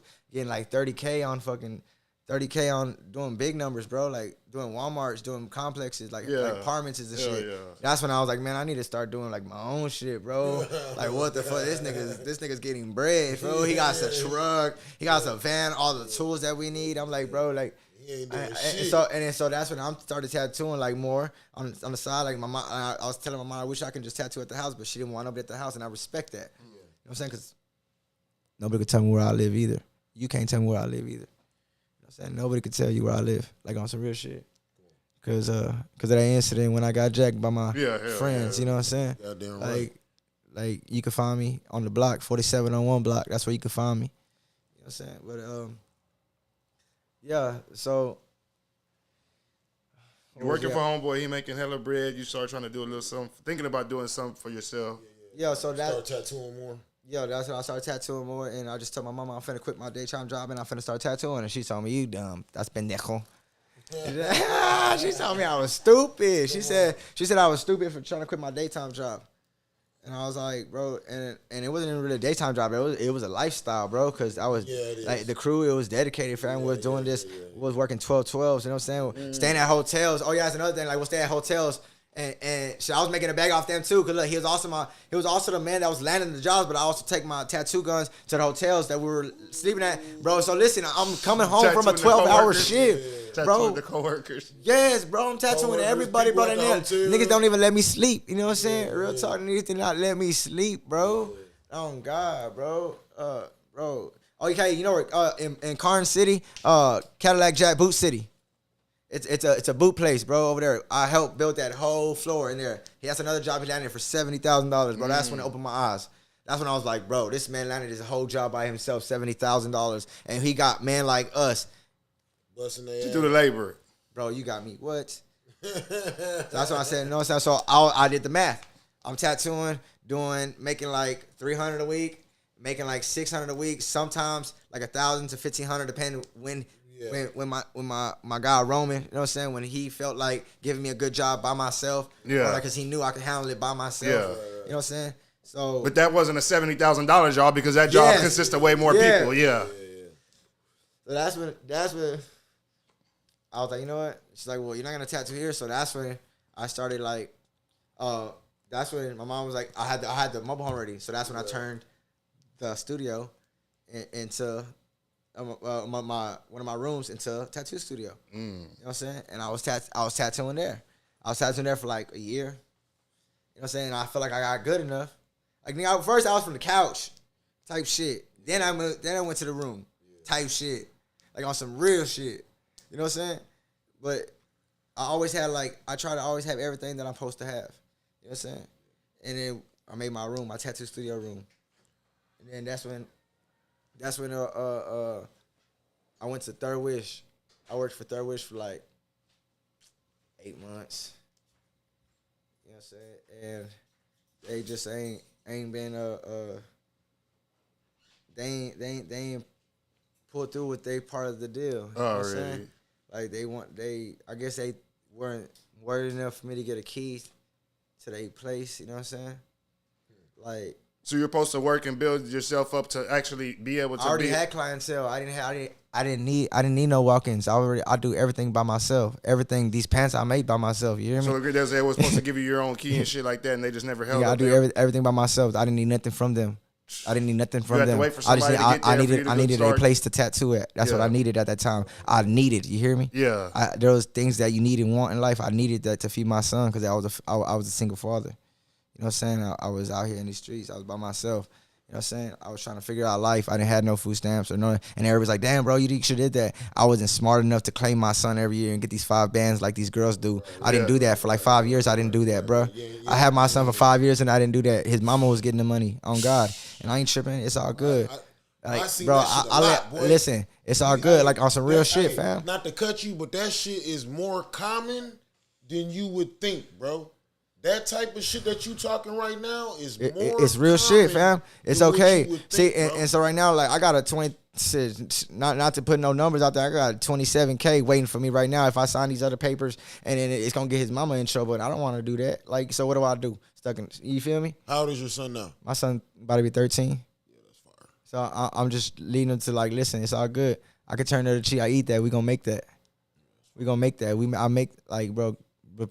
Man, shit. What? Make that. You know what I'm saying? Make that. Give me 1 month. Make that. 1 month motivated. Make that. You know what I'm saying? Like real shit. So at what point do you be like, you know what, we finna get a building. We finna do this. Okay, so listen. So we start so check it out. So now So I start seeing the number because I'm doing paperwork. I'm doing my own paperwork at Third Wish. See, that's where people start. I'm not saying fuck up, but when you start letting people in your business and start letting them see the numbers, they start getting not grimy, but like they gonna venture off, of course. Right. And if you're a grimy dude, you're gonna be fucking what? Well, nah, you can't do it. Instead of encouraging him to like, yeah, you should work for yourself. No, that's what they was on. They was on like, nah, you can't do it without us. You need us. Talking about you're not where you can't do it. Like you ain't ready. You ain't ready. Yeah. And I ain't gonna lie, it does take a lot to run a business, but at the same time, I was doing it out of my house. It's the same thing. Oh, God. It's the fucking same thing. It's a business. It's a building. It depends how you carry yourself. I'm paying rent, bro. Like you walked in my spot, it's like this, bro.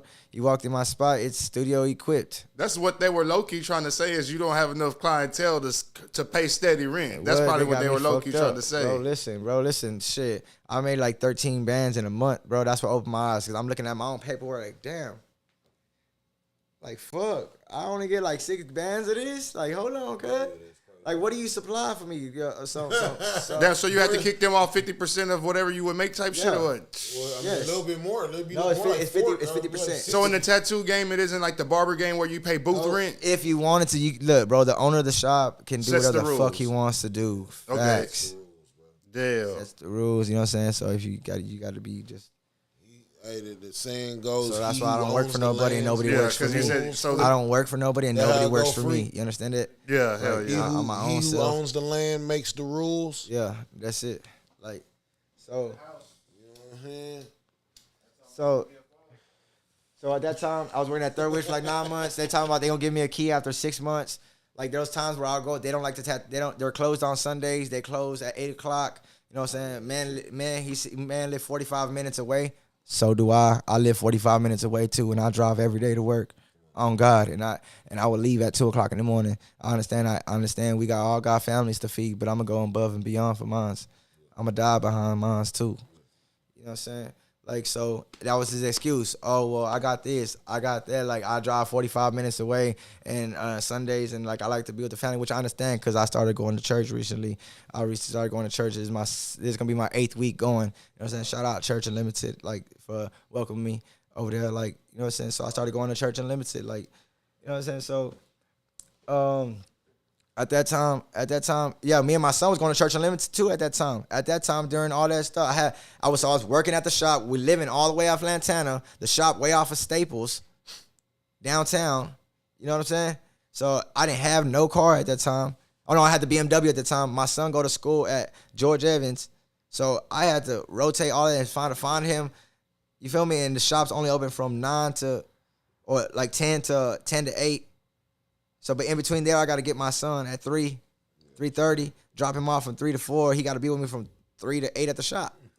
You know what I'm saying? So, like, down, like, his mama wasn't around, like, nobody, like, you know, I had him on my own, really had him on my own. And so, at that point, that's when I realized that I'm making this shit happen. Like, I can do this shit by myself. And it just got to the point where, like, at the shop, like, I was already ready to go because they didn't give me no key for one. I'm not gonna be on Sundays. I book an appointment and he told me, "Oh yeah, I'm gonna have a security guard watch you here on Sunday." Okay, cool. Why can't I have a key to the shop? Why a security guard gotta watch me? What the fuck is in here to steal?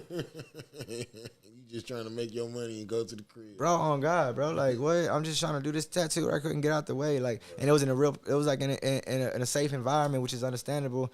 And I understand he trying to look out for me, which I do understand that. But like, it got to the point where Sunday came around, he ain't show up. I'm sitting outside the shop, like, what the fuck? Me and my client, we sit down and we have to go eat Denny's, you know what I'm saying? Real talk. We want to go eat Denny's, have to come back, oh, my bad, I forgot, type shit. Like, bro, come on. Like, at that point, I'm trying to up my level. Right. Like, you know what I'm saying? Like, I ain't gonna lie, Raul, shout out to So Blendy, you know what I'm saying? Shout out to So Blendy. Like, that's another one he came through and supported me over there. He got a tattoo over there at the shop where I was at, and like everybody was like, you know, going to the shop. I was introducing them to the lifestyle that I was in. Like the young rollers came through there, like a couple people came through there to get tattooed. Like Nikki came through there to get tattooed by me. You know what I'm saying? Like, y'all just had them on the podcast. Like, yeah. You know what I'm saying? So like they all came through to support me because I was up in my levels at the time. You know what I'm saying? And so shit. I just felt like, you know what? These dudes weren't taking me as serious as I was taking myself. So I went back to the house, back to the ink trap. You know what I'm saying? Yeah. Back to the house. And so that's when I started like coming to the street, started popping more. Oh, really? And that's when I went to the street shit. That's when I met, like, you know, we started being out here, started doing those things downtown. And I had my room set up clean. Bam. Next thing you know, I'm tattooing I'm tattooing Paul Wood's sister. You know Paul Woods? Yeah. I'm tattooing his sister. Yeah. I'm doing an underboob tattoo on him. Oh, really? On her. You know what I'm saying? I'm doing another tattoo on her. And I hear her. I'm like, I had a glass door, bro. I'm like, fuck. So, and I had the shutters though. Yeah. And I had a mirror tint though. So I just like, look, bro, it was a lady with a clipboard with the laws, bro. And I was like, fuck. And it was already 2:40. I was gonna put the gun down in like 15 minutes to go get my son right here at the school. Damn. Yes, bro. So I'm like, fuck. She hit me with, yeah, you were tattooing her. How long you been working for Third Wish? And I was like, yeah, I was telling them I was still working. They're like, nah, they said you quit a couple of days, like a couple of weeks ago. Like, and so they called them on y'all because I didn't ask like who called them. Y'all automatically Third Wish, like hell yeah. So I just believe, and they ain't gonna give the name, but I believe that's who gave me up because bro, I was already tattooing there before. They're the only ones who I knew was over there. Crazy. He would take me home sometimes before I got the car. Like he would take me home. So like only my clients knew where I was at, bro. You think they're gonna snitch on me? My clients gonna snitch on me, bro? Come on now. How they gonna get tattooed, nigga? Come on now. Come on now. You know what I'm saying? So yes, bro. That shit was a scary part of my life because now I'm on parole and I got this. They gave me a little thing that catch you tattooing. Woo, they going. So that's when, you know what I'm saying? I started upping the levels and shit still was underground. You hear me? Still was underground with that shit. Shit. Shout out, you know what I'm saying? Shout out to my boy Blendy again. You know what I'm saying? Blendy does it again. You hear me? You know what I'm saying? Yeah. You know what I'm saying? They say, hey, bro, listen, you can have this room back here, fam. He said Blendy went to the spot one day. He went to my house on Lantana. Him and his nephew Daniel. They went to the spot in the back one day, and he was like, he went to my house on Lantana. And he was like, shit, bro. He's like, I see you. You know, you got your son. You're doing good. Like I can have a spot for you there. I was like, all right, cool. So I went, and then that's when I was already stacking money off the tattoos from the house. I had steady clientele off the Facebook. You know what I'm saying? So that's when he said, you can have a room back here, fam. I was all right, cool. So when I went to his shop, he had his own little room back there. So I was like, man, it had a glass window, glass door to come in, like my own section. Like, shit, had Pimp C painted on the wall. Shout out to Des. Des painted that on the wall when it was Muddy Studio at that time. You know what I'm saying? Now I'm in that room, and that room has so much energy. I believe in energy, so I believe that room had a lot of energy because that was the engineer room where a lot of these rappers would come through. You know what I'm saying? Like, shit, that's where they met Bugatti Casino at. You know what I'm saying? That's where they met Go Yayo was in that hoe. Yeah. Like, they, shit, some people was in that hoe. Tone, you was in that hoe. You know what I'm saying? Like, there was some real live people in that hoe, real live energy. So I believe when I got basically given that room, because he was like, bro, I could charge you this much. And I'm like, all right, cool. Shit, $125 a week ain't shit. Well, I was eating, but I ain't gonna lie, I was eating to where like I was not controlling what I was eating. I was eating everything.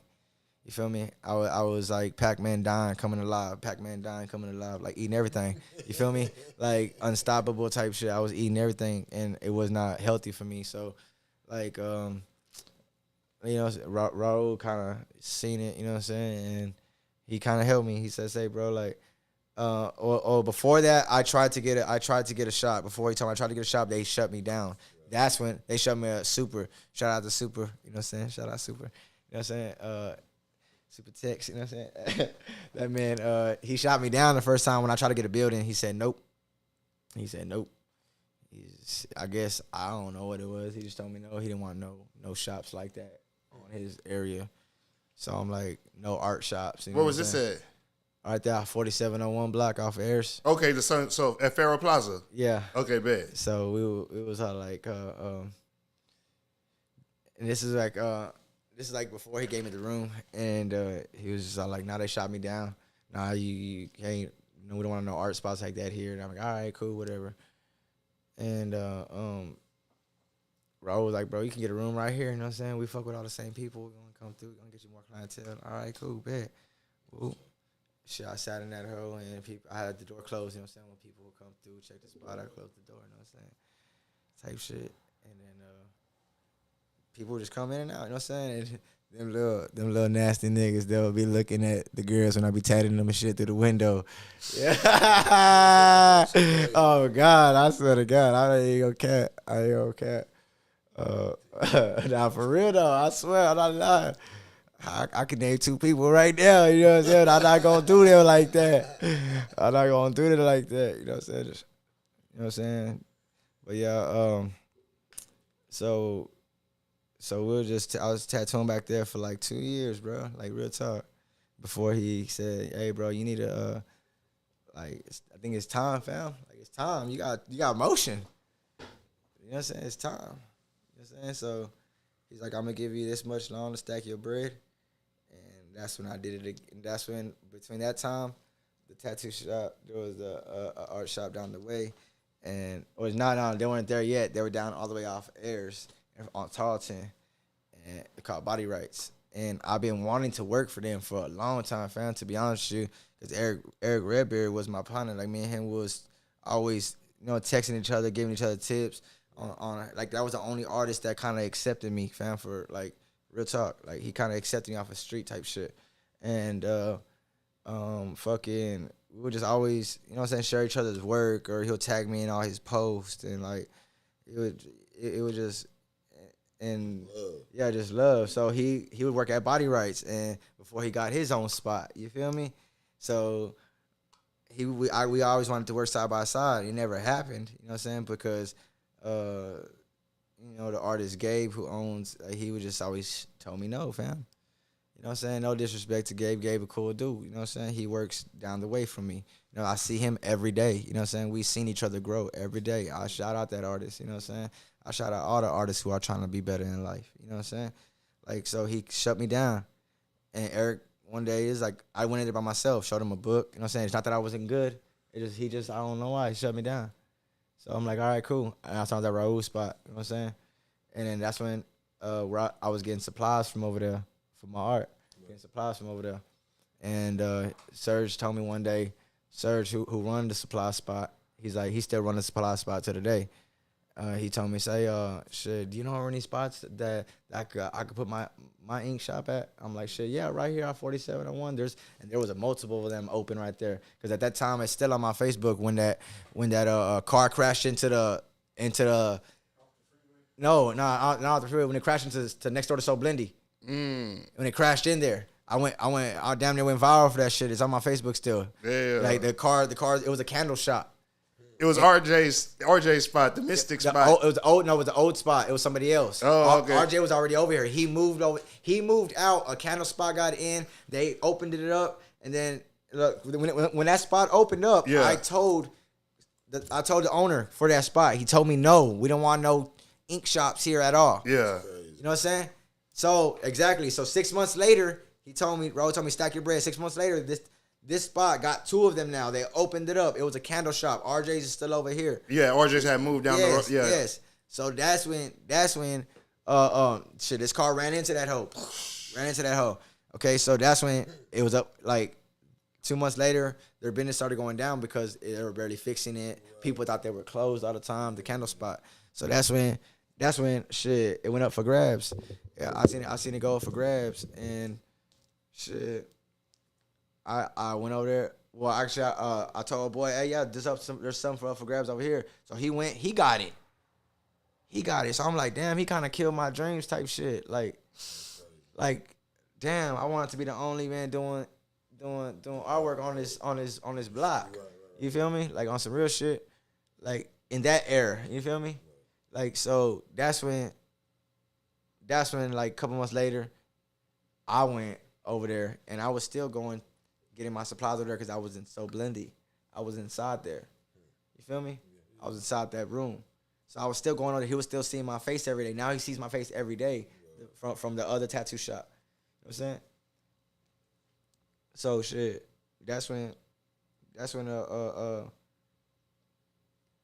shit, I had enough money. I went over there and I got the building. You know what I'm saying? I went over there and I just told him, say, man, can I open up this spot? Like, he seen my face. He kind of looked familiar because I would see him in the parking lot. Yeah, that's tight. Because the owner of that place, he a wealthy man, and he real humble dude. You'll see him picking up the trash in his own parking lot. Like, it's his, end of the day, that's his. You feel me? Like, so, he was like, man, I was like, man, remember Super? I came in here about 3 years ago trying to rent a spot from you. You told me no. You shut me down. You know what I'm saying? I was like, and then you let them get a tattoo shop over there. Like, come on, man. And he was like, oh yeah. He's all like, well, I don't know if we need any more shops, but we could go ask them if they don't have no problem. Well, I said they love me over there. I'm the one that told them to come over here. I was feeding you without even I was putting food on your plate without you even knowing it. I'm the one that told him to come over here. He said, all right, well, let's go find out. Let's go. Got in his little golf cart. That's a guy car. We go there. We go there, get off, and I open the door for him. Come in, super. He comes in, Serge automatically tells me, hey, how can I help you? He's like, I was like, how you doing, man? How you doing? And I was like, Serge, Gabe. Remember the name I said, Gabe and Serge. They didn't even want to hire me as one of their employees. That's crazy. When they was at the other building over there. Right. On some real shit. Right. But here I am telling them, say, there's a place over here that's for rent. You know what I'm saying? Try over here. Mm-hmm. And they tried it and they got in. You feel what I'm saying? Yeah, fuck yeah. They was losing their building because their building was up in the rent over there. Yeah. Like on some real shit. So now they over here. So when I walk in the building, they love me, bro. Like most respect to them, bro, because they helped me where I came from too. Like they helped me grow as business. You know what I'm saying? Just watching them, like, you know. So shit. Hey, yeah, yep. Oh, okay, cool. And so now I'm talking my shit. I'm at the desk with the money. Whoop whoop. I'm at the desk with the money. Shit. Well, are you sure you make this? Are you sure you could make this, bro? I gave him the numbers that I make, and that's where I fucked up. Yeah, that's where I gave him a little bit. I gave him the numbers that I really make. Yeah. Yes, now you know how to yes, fuck you. Yes. I gave. You make $3,000. Okay, the rent's gonna be $25.99. You know what I'm saying? Oh, you make this in a day? Okay. Oh yeah, you definitely can make that in a whole month. Yeah. What? Oh, you make this with one tattoo? Oh, yeah, you definitely can make this in a month. Oh, man. Bro. So, yeah, and then I don't just do, like, I do all type of art, bro. So that's when we got the building, right? Damn, I was happy then I got the building. My brother-in-law, R.I.P. Daniel, you know what I'm saying? Bro, it goes a lot of R.I.P.s through this motherfucker, real talk. R.I.P. to all the fallen soldiers, R.I.P. Daniel, you know what I'm saying? The marshals killed him right there on West Point and Greenwood. Yeah, I remember you know what I'm saying? Yeah, right there by like everybody know about that shit. Like that shit was all over Chronicle and hell yeah. Like all over the news. Yeah. Unarmed, you know what I'm saying? No drugs on him. Straight off of work, you know what I'm saying? Like so, he helped me He helped me like paint it, build it, and the inside like it was just an open building. And the owner there, it was two duplexes at first. So the owner of the building said, if you want it, it's $2,400 for the whole thing, or shit, you know what I'm saying, this much for the half. And he said, so I took the half. And he said, I said, because I didn't need the whole thing, bro. I only needed so much of it. Yeah. And I wanted it back to the original.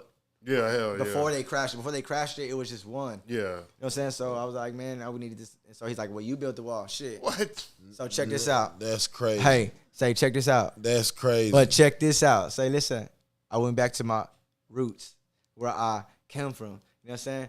Before anything, I was building these houses. I was doing this shit. Yeah, already. I just need a little helping hand. So my brother-in-law was coming out the feds, did 19 years, you know what I'm saying? Coming home. So I said, you know, let me put him on. He started helping me out doing this shit. We started doing this shit. He couldn't really do too much. He had a hernia in his stomach. Right. You know what I'm saying? But he was a man. That nigga helped me out. Anything you wanted, real street man. Anything you wanted done. Any door you wanted to go through, he's gonna get through any door you wanted to go through. Like, in any door you wanted. So like I'll tell you, like he was a cool dude. We fixed my shop up. You know what I'm saying? And that's why the feds killed him, because he was unstoppable out here. And he, like, I don't understand why they did that, but they did. And case closed. They said it was. They are justified. They trained to kill. That's what they're trained to do. They're not trained for any kind of safety tactics. So yeah, they killed my brother-in-law. So I'm at the shop, you know, and it just started growing. It grows every day, you know what I'm saying? Then I started finding new business adventures. Like I started painting, you know what I'm saying? Other artists started coming around me, and as in like, you know, rappers and artists, like entrepreneurs, you know, businessmen. I started seeing different businesses around me grow. Tool Spot grow. I seen a whole bunch of businesses grow around me, and so I just wanted, like, not to be like them, but it's like, okay, all this shit keeps me on track. Oh, really? Like, so, like, shit, it goes from a lot. So that's when I really just started taking it serious, like, you know. I started finding out I can do this shit on my own. Like, I was like, man, this shit, it's like, it's just the way you carry yourself. It's your business. You know, it's the way you carry yourself.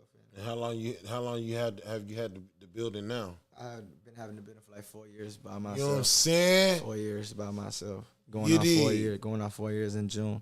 And let the people know where that's at.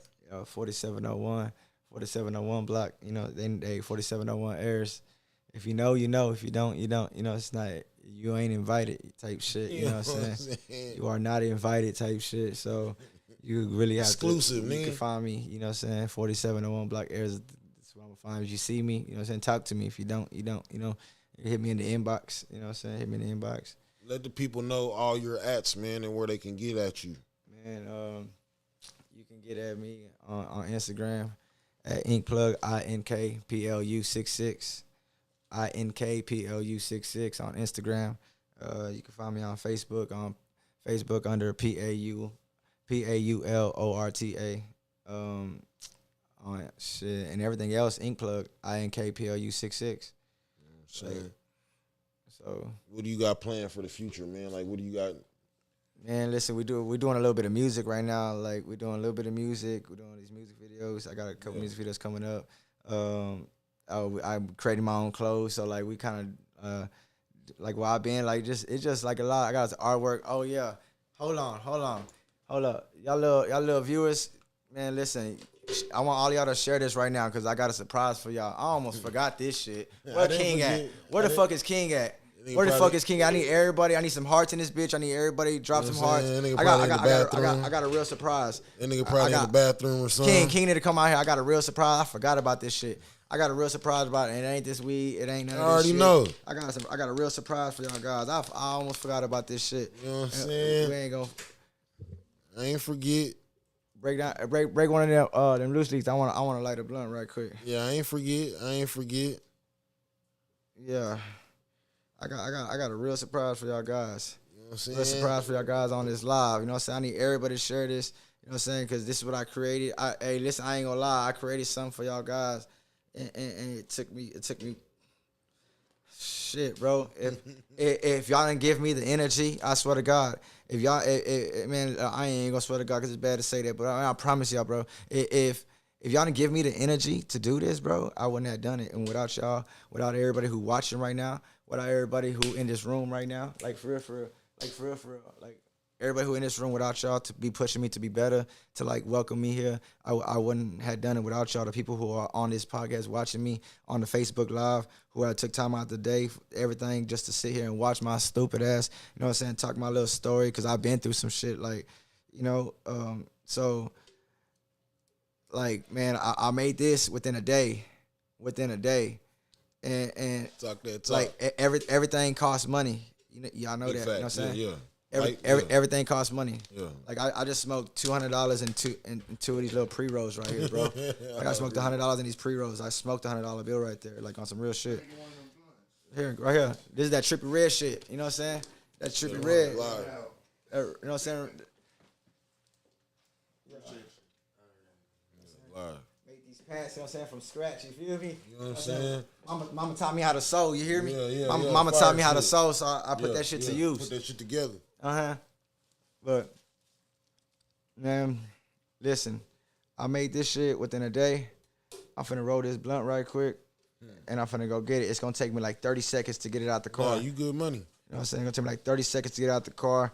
For everybody who's watching, I appreciate y'all watching. I appreciate y'all waiting. Because listen, now go ahead, hey, bro. I appreciate everyone. Look, here we go. I'm finna go get it. Where you go? I'm finna go get it. I'll be right back.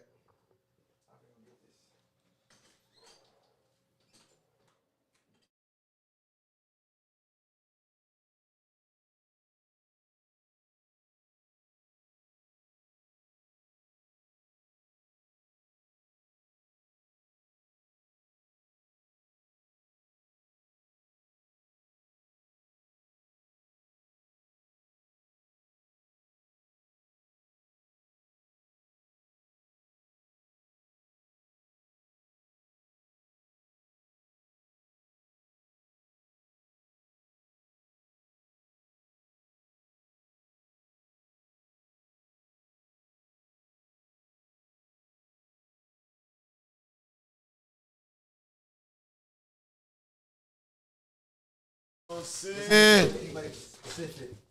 Feel me? This is for all of y'all. I don't know who wants to open this card first. Y'all want to read it? I got you. Okay. I have something for you. You're holding it. To the Riding High podcast. Much love. The InkPlugg 66, baby. I got you.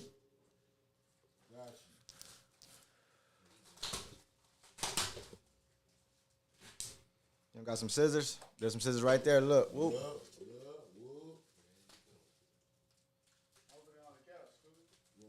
Couch.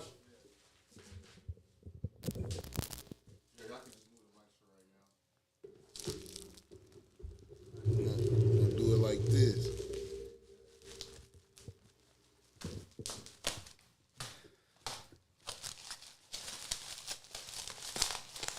Took me like. These ain't the best of scissors. Nah, you good. Cut this shit open.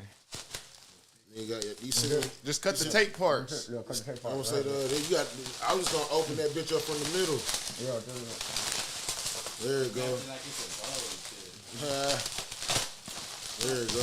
Imagine like it's crossing the border and shit. I want to pop it later, nigga. Oh, you imagine like he's going to cross the border, man. That nigga know how to rap, you hear me? I gotta wrap that shit up. It's gonna go across the border. It's gonna go on a mission. I gotta make sure that boy's I heard safe. it. Boy said I know how to rap. You know what I'm saying? I gotta make sure that bitch safe. What you talking about? 'Cause I would have been depressed. Creases, no things, dents, creases. I see what's happening. You know what I'm saying? Shit. You know what I'm saying? Hold up, y'all. Give me what you cut right here. Give me what you cut right here. Yeah. Hold up, You told me about this the other day, man. Hold up, You man. told me about this the other day, man. Oh, shit. Say, man. Bruh. Say, bro. Say, man. God damn. And it lights up too, huh? And it lights up. God damn. And it lights up. Bruh. Yeah. Hold on. Sit it on the couch next to you, shit. You know what I'm saying? Boy, stop playing. Stop playing. You know what I'm saying? Scoot it over, scoot it over a little bit towards you, Skub, so he can, there we go. Where the plug at? Yeah. Feel me? Smell me over here? Bro, I can make I don't think you smelling us. Any kind of sign you want. Any kind of sign you want. We made this shit from scratch. It's glass. We made it from scratch. I don't think y'all smelling This us shit over art, here. for You know real. what I'm saying? Art. For real. Look, grab it from that. Yeah, look. It floats off the wall. It floats off the wall, and you're going to see what we're going to do It's right now. fire, man. You're going to see what we're going to do right now. It's fire, Listen, man. this ain't the only one that I've made. I've made plenty of them. Shout out to Young Rollers from DC. That he didn't got a light box for me. Who else? Sammy Sosa. He got a table from me of his logo. I made a table with a cup holder for his ashtray. Yeah, it's that little ski mask. That little ski mask with an S and Fire. yeah. This shit so lit. Shit. What else I done? That shit lit. Oh, cash for cash bottle. I done made some bait, one of one bait boxes, like where you can put shoe boxes in, like on some creative shit, not just like you know what I'm saying, real deal furniture. Like I have a bait table in the shop, one of one that I made this shit from scratch. I made this shit in one day totally, but like bro, it's crazy how in the amount of hours I just did it like. Like nothing, fam. I looked at it, I was like, damn, did I really do that? Like, what the fuck? Yeah, that's lit. Yeah, that's all the way lit. Hey, for those of y'all watching, these last couple guests stepping up that shit, bro. You know what I'm saying? They go to the music. Hold on. Back to the remote, nigga. You know what I'm saying? You feel me? That bitch is litty.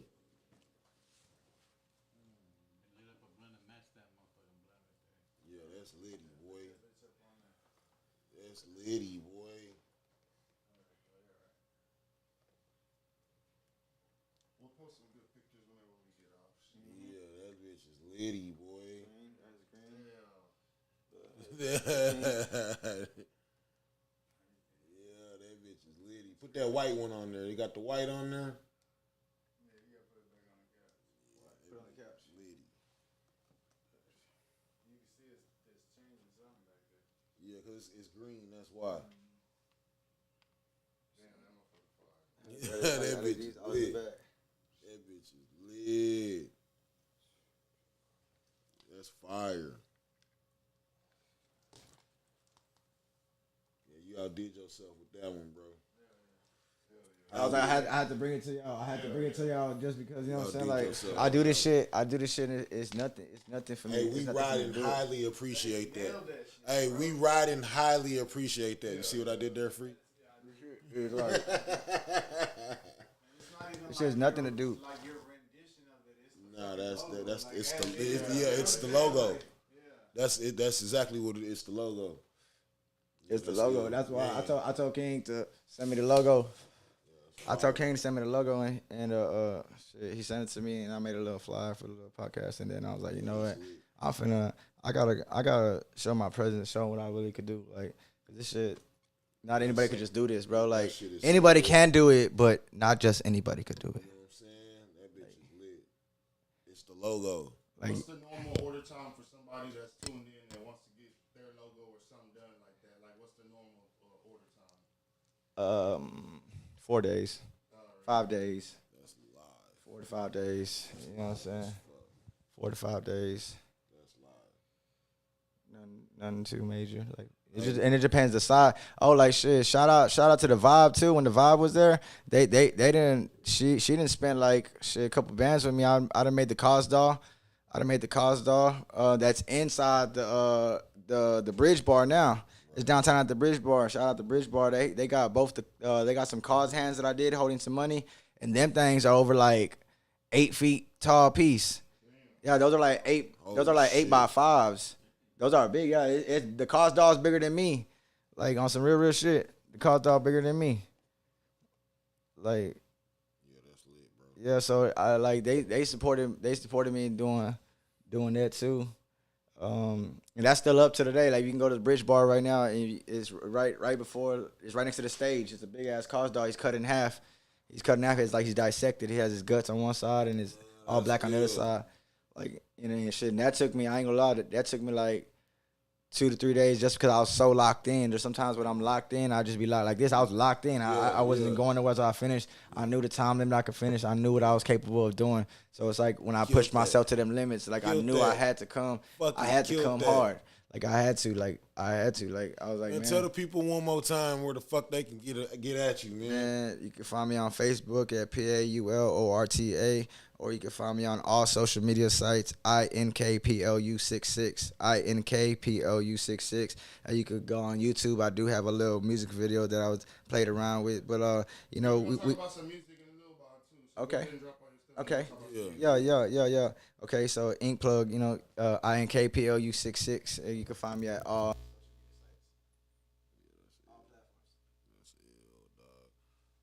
What we talking about on the music, man? What got you into the music game? Man, shit. To be honest with you, we had, when I was like 15 years old, we had like this, I lived with my sister during the times, like, when I was with my mom would like, let me go to my sister's, and I would live with my sisters sometimes. I live with my sisters. Leave it there. So it's perfect right there in between y'all now. Now the H ain't hiding behind you, see? Okay, I feel you. Okay, you want to leave there? That's cool. Okay. That bitch is fire as fuck. Bro, that's cool. Yeah, you want to That bitch is I fire. ain't got to get this, but I got to sign it. Yeah. Hey, so that's when some crew called Southside Ballers. Y'all remember Southside Ballers? Yeah, the rap group. K, you remember? Who was it? It was Beezy, Peasy, Yes. Skinny, Menace? yeah, Menace. It was like it was all them. So like I I would be around them. They would freestyle a lot, fam. We would be at the trap. They would freestyle a lot. They had a house that would freestyle a lot. Monsters out the closet. Yeah. He's my monster out the closet from over there. Peasy for me and Beezy is like. Come on. I mean, with Skinny too. Unplug your mic, Paul, and plug it back in. Yeah, with Skinny though, shit like M3. What they got that song? Test. Okay. Yeah, so it was like Skinny, Peasy, Beezy, Menace. We used to go to this house on behind churches on Castoris and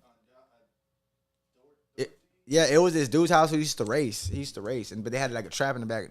He used to have like an upstairs barn. They used to have a recording studio up there, and they used to always trap like just record up there all day.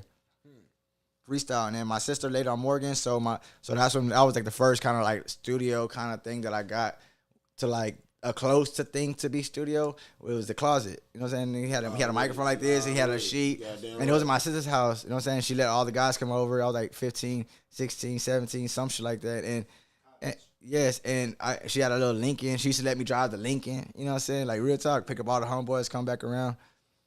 And so anyways, that's when my sister Danielle, she was over there in La Mata at that time. And she lived next to, she lived next to Boyo. She lived next to Boyo next door. And I seen, like, that nigga had motion with the music. And I seen people coming through. You know what I'm saying? That's when I met Tone. This was in 2011, 2010. I seen them. And they just threw a show. They just threw that show for Zero and them. They just threw that show. And so he was telling me, like, damn, bitch, you know what I'm saying? Like, I just barely met all of them. You know what I'm saying? I barely, like, Bo met me off the porch type shit. We was on the next porch, you know what I'm saying? He seen I was thugging. I had my little dro. He had his little dro, his little things, you know what I'm saying? My little things. And we was doing the thing, you know what I'm saying? Face the mic in front of you to where it faces forward. There you go. Okay, so that's when I met Bo, and then Bo started, like, he introduced me to like more of these rappers, and some of the rappers I already knew them before they were rappers, like, you know, like before they were DJs or rappers or whatever you want to call them, like, you know, or label themselves as, like, I've been doing a lot, so like, we're like, oh shit, cool, and we all just started being cool, and then that's when I used to chill with this nigga Tone a lot, and he was like, bitch, let's do a song. He thought if he could do it, like, we started writing. So he got a beat. We did a song first, or me and Lito did a song first. Yeah, me and Lito, right? Damn, you go that far back? Damn. Yes, for real. That's what's up. Yeah, like, man, like, and how many, like, not everybody can say they been to Tone's house, like, you know what I'm saying? Like, Tone let me go to where his house is at, fam, where he got his two beautiful dogs, fam, he still got today, you feel me? Like, then he FaceTimed me the other day, and like, bro, look, I still got, like, bro, yes, bro, I remember when I was young as fuck, fam. I was, you know what I'm saying, I was 22 years old fucking with this man, 22, 21 years old fucking with him.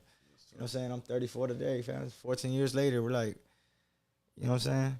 So it's, he did a song, and you know what I'm saying, bro, I swear to God, I still remember them whole lyrics. Like, I still remember them lyrics. I'm finna say them lyrics. Yeah, hear it. It was to a Drake hook. I'm about to set it off in this bitch.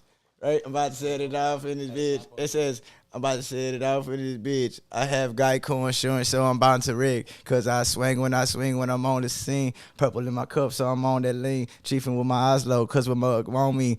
So I said, kicking back with Tone, worry about shit, bitch, I'm counting green. That's what I said. I said, kicking back with Tone, worry about shit, bitch, I'm counting green. If you don't think so, just ask the old team. I keep it real. I don't pull no schemes, trying to take me for mine. Best believe I will bring some gutter niggas and guns you ain't never seen. Run out through your house, have your face on the couch, brains on the floor, now see what you was talking about. Too late, you shot an outline in white chalk. Tell you, bitch, nigga, my gun bites hard like white sharks. Leave your whole body hard like 10 men with no heart. From the start, real niggas know that I'm a nigga about to set it off with this bitch. Like, that shit was so old, bro. That shit was like my first song, bro. It's crazy because I remember that shit like it was yesterday, fam. Like, I remember that shit like it was yesterday. Like, you know what I'm saying? Was recording that shit, and then Lito recorded some shit off of it, and Tone jumped on it. Like, it was pretty dope, fam. And then like that's when I was like, you know what, like I seen it, but then I was like, you know what, maybe it's not for me. You know what I'm saying? Like, cause I wasn't like, I was still trying to find myself. You know what I'm saying? I was still trying to find what I'm gonna do in life. You weren't dedicated. Yeah, to it like I wasn't taking like the art of it serious. You know what I'm saying? Cause like, nigga, you don't even have to be a rapper to put a song together.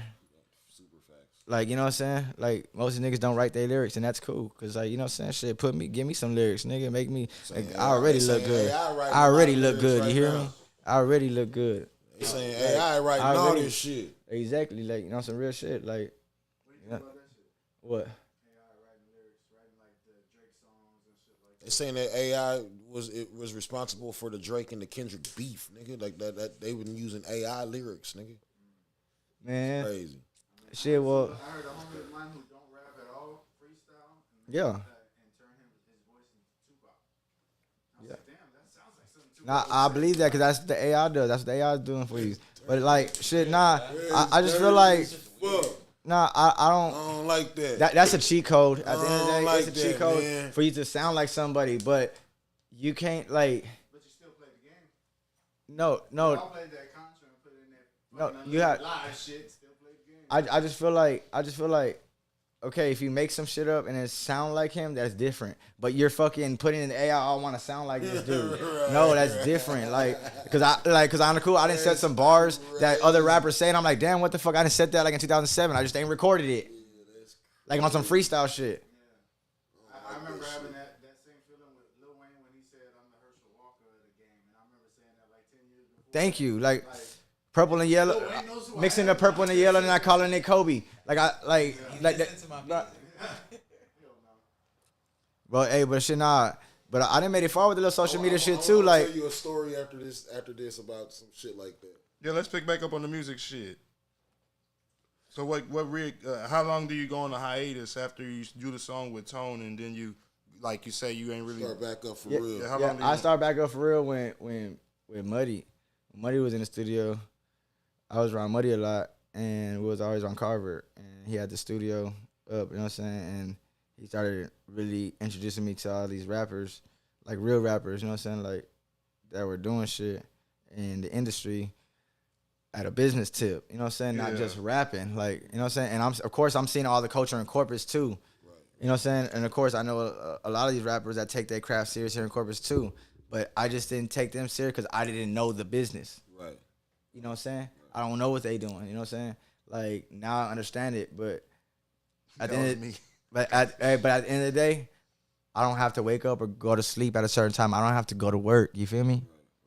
Like most of it, and I'm not down talking nobody, but like as one of these rappers' lifestyles or artist or entrepreneur, you're supposed to be your own boss. You ain't supposed to go and wake up and at the end of the day, this shit gonna pay off one day. Y'all gonna be what?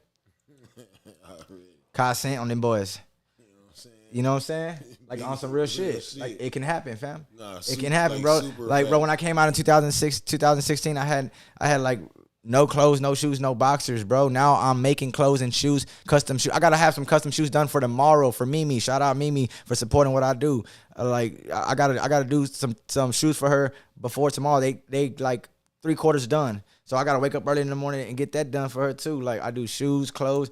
Now, like I said, in 2016, I came home to put nothing. Like I had no clothes. I lost all my shit. My baby mama lost everything I ever owned. When I came home, my mama and my sister put me back on my feet. You know what I'm saying? I thank God for that. But today, I'm making stuff for other people to put on. You know, I'm making this sign. I made this sign like out of the money out of my pocket that come from the people that support what I do. You know what I'm saying? And I always give back. I try to give back to because I believe in the universe. It's gonna come back 10 times. I promise you. Super facts, man. You got now? What was you talking about? You got a video out right now?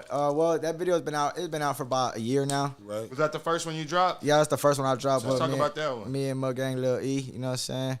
Shout out to my Mud Gang brother. You know what I'm saying? Yeah, shout out. Okay. So me and Muddy, you know what I'm saying? You know what I'm saying? Shout out Muddy, you know what I'm saying? Free Muddy, free Nitty, free Boo. You know what I'm saying? Free the whole gang, you know what I'm saying? How I met them was Well, you said you met Muddy when you were locked up. Yeah, I met Muddy when I locked up when I was 17 years old. I ain't gonna lie, he was gonna beat me up. I ain't gonna lie. In the county? Because we're two fly niggas and we couldn't be in the same pod. You can't be two kings in the jungle, you hear me? You know what I'm saying? But, shit, we said our difference. He was Mexicans and the Mexicans and the blacks now I get. And when you're in jail, shit retarded, but it is what it is. And they just told us to chill because, you know what I'm saying, we both loud at the mouth and woo. Like, he'll tell you, bro, look, he's still on his post on Instagram right now. The real talk, you go on Instagram, you know what I'm saying? He said he had a fly young mouth for a little essay. He said I wanted to beat his ass. He said, but my partner better than yours because I had drew him a character for him or some shit a while back, took it to the spot. But anyways, yeah, I just like, he inspired me to do like music because I'm like, it's the way of our living. All he's talking about is the way of living. And it's like, damn, I seen him make it far. Right. I see him make it far with what he did. Right. You know what I'm saying? So I feel like, bro, if bro doing that, we all can do this shit. Like, I'm really living this lifestyle. And like, just like he told me the other day, you know, so I could say, nah, maybe like last month. Yeah, I could say the other day because that's last month, the other day to me. You know what I'm saying? He told me, bitch, you been doing this shit. You been making a way for yourself. What are you talking about?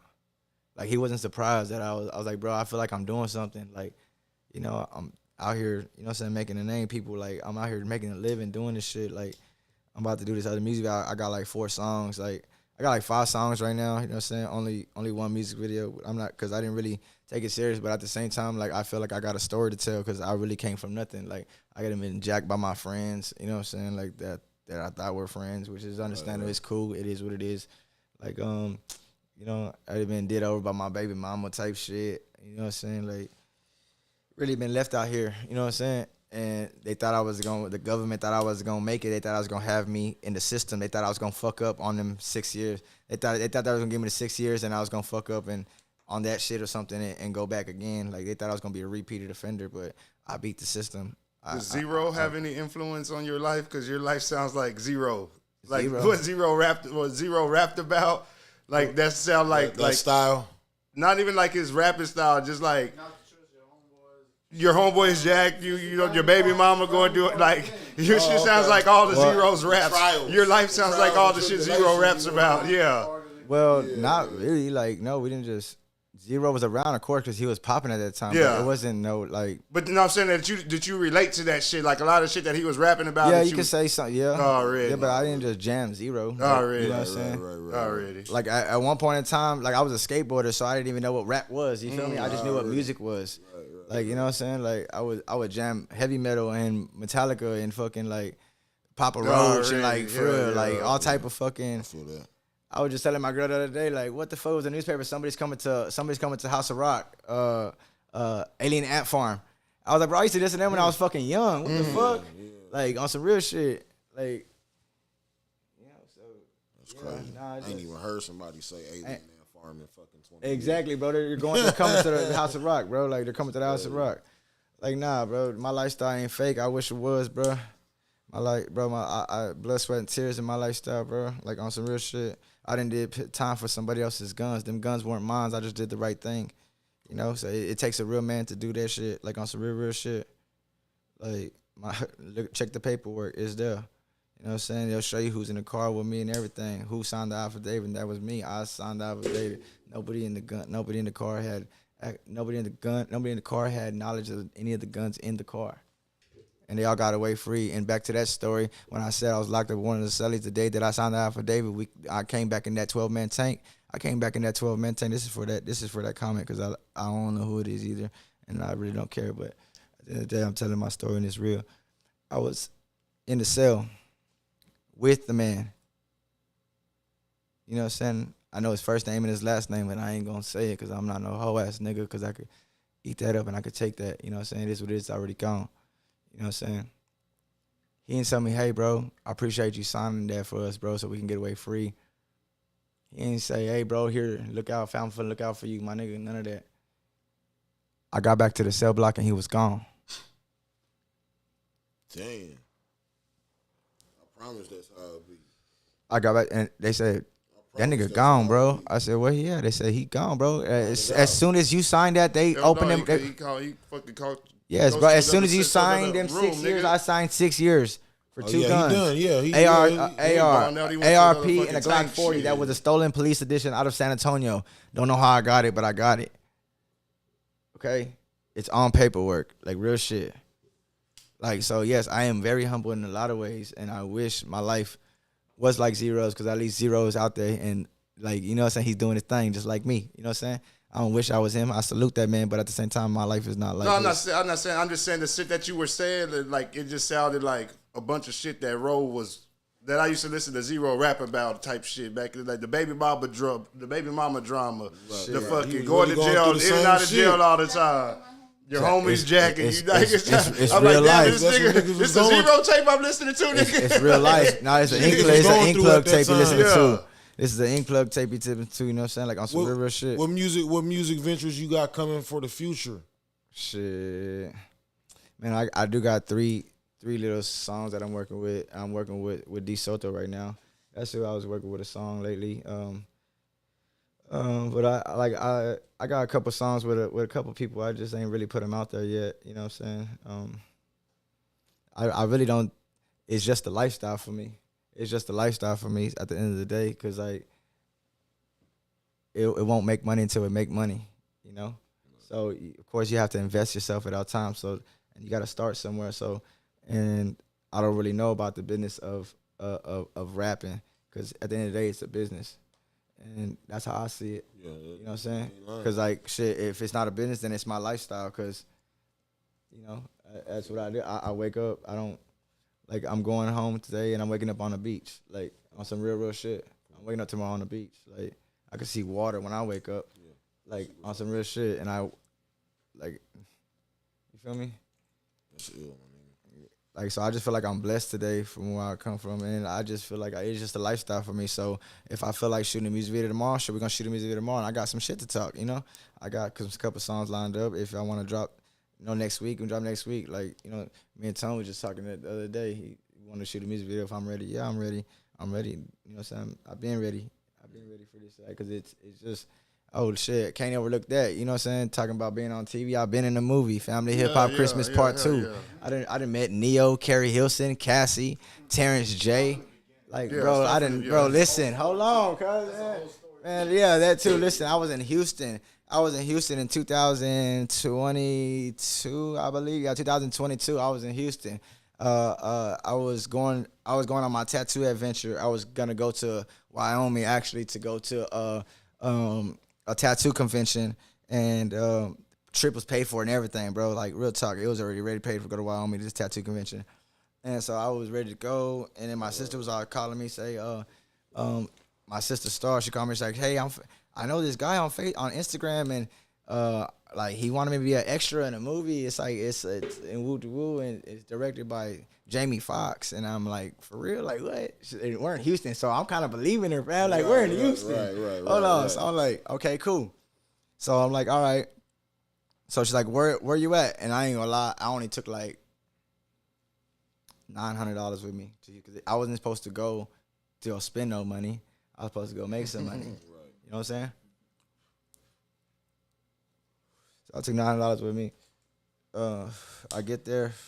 We in Houston, and I go to some place called Tuxedo Junction, or Tuxedo. It's like a fucking warehouse. It's like I think it is. It is Tuxedo Junction. It is Tuxedo Junction. Yeah, it is Tuxedo Junction. Yeah, it sure is.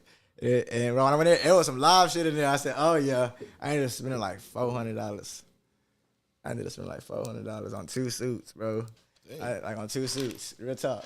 And I changed. I bought a vest. I bought a jacket, and then I bought a vest. And I bought 2 shirts and 2 pants. So I could color coordinate them too. So I could make 4 outfits out of 2. Right. You feel me? Right. So I was thinking smart already.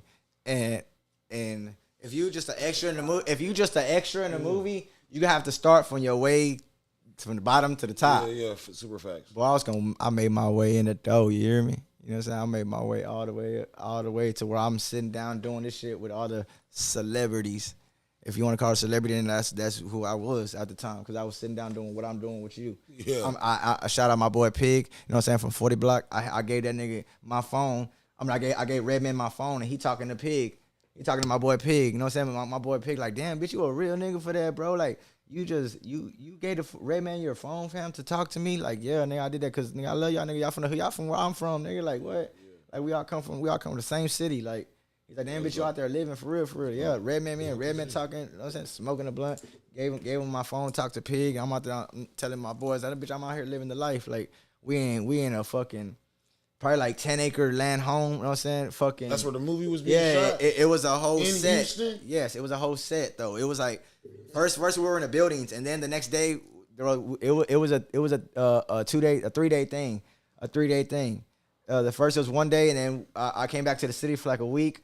It was during Tycoon Weekend. I went to Tycoon Weekend. I seen. This was the weekend that 50. That yeah, 50 Cent did out. Yes, so big. I was in that hole. Yeah, all white, everything. Yeah. So you had to leave. Or jump. You had to leave and then come back and film some more. Yes, that's bro. Crazy. Bro, and it was crazy because look, only certain people had to come back, and I was one of them, and that was fucking live, bro. Crazy. That was live. I ain't gonna lie. I met some good people who followed me on Facebook today. I met some good people who followed me on Facebook today, bro. Like from that era and on Instagram, who I met. There was real entrepreneurs in a room like this.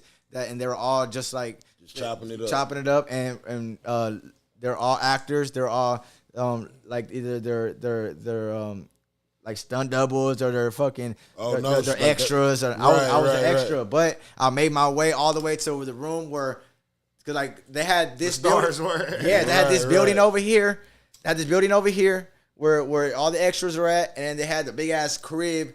But even the room, bro, everything was fucking mansions, bro. Everything they just had like the big ass house, and bro, shit. What when all of Carrie Hilson was up there? I didn't know that was Carrie Hilson until I really seen it. Like, bitch, that's Carrie Hilson. What the fuck?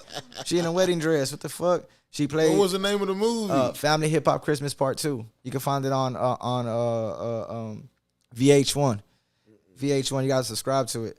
And you in there? I'm in the first 20 seconds of the movie. As soon as it turns on, I swear to God, you can see me and my sister. On God, yeah, I'm on TV for real. If you want to really watch me on TV, go and turn that on too. You hear me? That's tight. Yeah. Real How did you work your way from the bottom to the top of that? So look, this is how it happened. You know what I'm saying? So shout out Pyrex, you know what I'm saying? Pyrex from Houston. He was on the scene. Shout out Pyrex, my boy. Yeah, he see me. He already know. I seen him a lot because he would be down here fucking with DC. He'll be so, you know what I'm saying? So when he seen me in the scene, I got a character that you can't forget. So I guess my character, he just noticed, like, bitch, what the fuck? He seen me. He's like, "Where I know you from?" I said, "Bitch, Corbis." And I was out with them young roller niggas. You fucked them roller. He's like, "Oh yeah." And so after that, it was just like locked in from there. We were just cool. We were just chilling, and we did a little scene on this. We did a little skit on the scene. You know what I'm saying? I posted it on Instagram type shit, on Facebook, whatever. And shout out to that. I was just trying to basically go where he was going. Like, he had the camera. He was doing shit with the set. Like, he was working for them people. Like, for the media. He was working for the media. Right. You know what I'm saying? So he had a bad, and he was going, he's like, just come in here. And then my other homeboy, who my sister already knew, he's already been on some scenes before. He was in that movie, he was in that show, Queens of the South. He was in Queens of the South. Talking about Tick? Yeah, Tick. Yeah. Shout out Tick. Yeah, shout out Tick. You know what I'm saying? Shout out Tick. Like, real talk. Hey, Tick. So me and Tick started shooting it off. We started, you know what I'm saying? Started chopping it up, and then that's when he was like, I seen him. He was how he was moving. Shit. Like, it ain't nothing to move like that. We could all move like that. So shit, slide in the door. I look good. You know what I'm saying? I had me a tuxedo, and I ain't gonna lie. Yeah. I invested in myself. That was the best part, because when they first walked in the door, they was picking me. Hey, you. Come on. With the suit. Hey, you. Come on. Sit right here. You know what I'm saying? Using me as an extra, and that was cool. Yeah. You know what I'm saying? So I was getting up, bro. MC Light came up to me, bro. Come on, bro. Yeah. MC Light comes up to me, and she's like, hey, young man. She's talking to me, and I'm like, what's your name? She's like, you don't know who my name is? I'm like, no, I'm not from here. I don't know. Like, I don't even know what I'm doing here. You know what I'm saying? I just know I'm getting to it. You know what I'm saying? I just know I'm getting to it. You know what I'm saying? I got another one. We did this shit by accident. I'm here by accident. I'm really here by accident, like, for real. So after that, I went to the little side, and everybody was like, bro, that's MC Light, bro. Like, what'd she tell you, bro? And I'm like, and after that, I was like, oh, shit. Like, I went to the Instagram, damn, what the fuck? Like, 40 million followers and shit. Like, what the fuck? Like, for real. Like, I'm like, oh, shit. Like, okay, and then Redman. Bonafide queen, nigga. Redman caught him outside just walking. Same thing as Neo. Me and Neo, he was just walking outside. He was walking outside from the set. We was all outside just chilling. You know what I'm saying? I know what movie you talking about. Family Hip Hop Christmas Part 2. I know exactly what you talking about. Bow Wow, Carrie Hilson. Bow Wow, you say? Yeah, Bow Wow. Bow Wow. Bow Wow, Jermaine Dupri, Carrie Hilson, Cassie. Shout out to Redman. Shout out to Cassie. In the movie. Who else? They was married in the movie. Yes, they're getting married. Redman's they dad. Yeah. Neo, I know exactly what movie Pleasure P. about. I met Pleasure P. Latoya Latoya baby, Lil Wayne baby mama. I met her too. Is it called Hip Hop Family Christmas Wedding? Yes, Part 2. Okay. Or some shit like that. Yes. I know. Yes, I'm in the first like 20 seconds of that hell. On God. Okay. Swear to God, right next to the Christmas tree. That's what's on my Facebook profile picture. Where that lighter go? With Neo and Carrie Hilson? Yeah, Neo, Carrie Hilson, all them.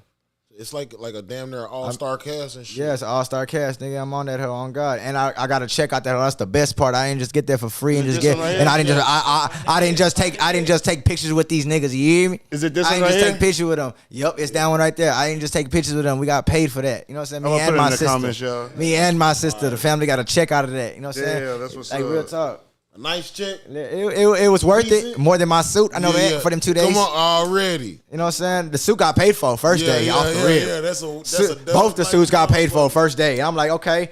And I ain't gonna lie. At first, I was kind of upset because I ain't gonna lie. I was kind of upset at first because I was like, man, the tattoo shop that I was fucking with up there, they was like, man, bro, where you at? Like, bro, and I was like, man, I'm doing some bigger shit over here, bro. I'm over here with these superstars over here. This is a once in a lifetime, like, I can rub shoulders with these people. Yeah, you know what I'm saying? And I sure did rub shoulders with people, bro. So many people, I left my mark on a lot of them people. You know what I'm saying? That they still remember for the day. They Instagram me, hey, how you doing? They like my post. Like, you know what I'm saying? Like, it's pretty cool, bro, that, like, there was, because in the waiting areas, there's like 100 people on every level. They rented a building over there in Houston, and like there was like 15, 20 floors, and every floor was a different set. You know what I'm saying? And the main area was a big ass ballroom. Like, you know what I'm saying? Like they have a scene where Cassie's talking to Pleasure P. Like they're sitting down there talking on the balcony. I just posted it on my Snapchat the other day. About, yeah, real talk. I was in that movie as soon as you. Like, real talk. You know what I'm saying? Crazy. Yep. That's crazy. Yep. Look, it's right here. Look, it's right here.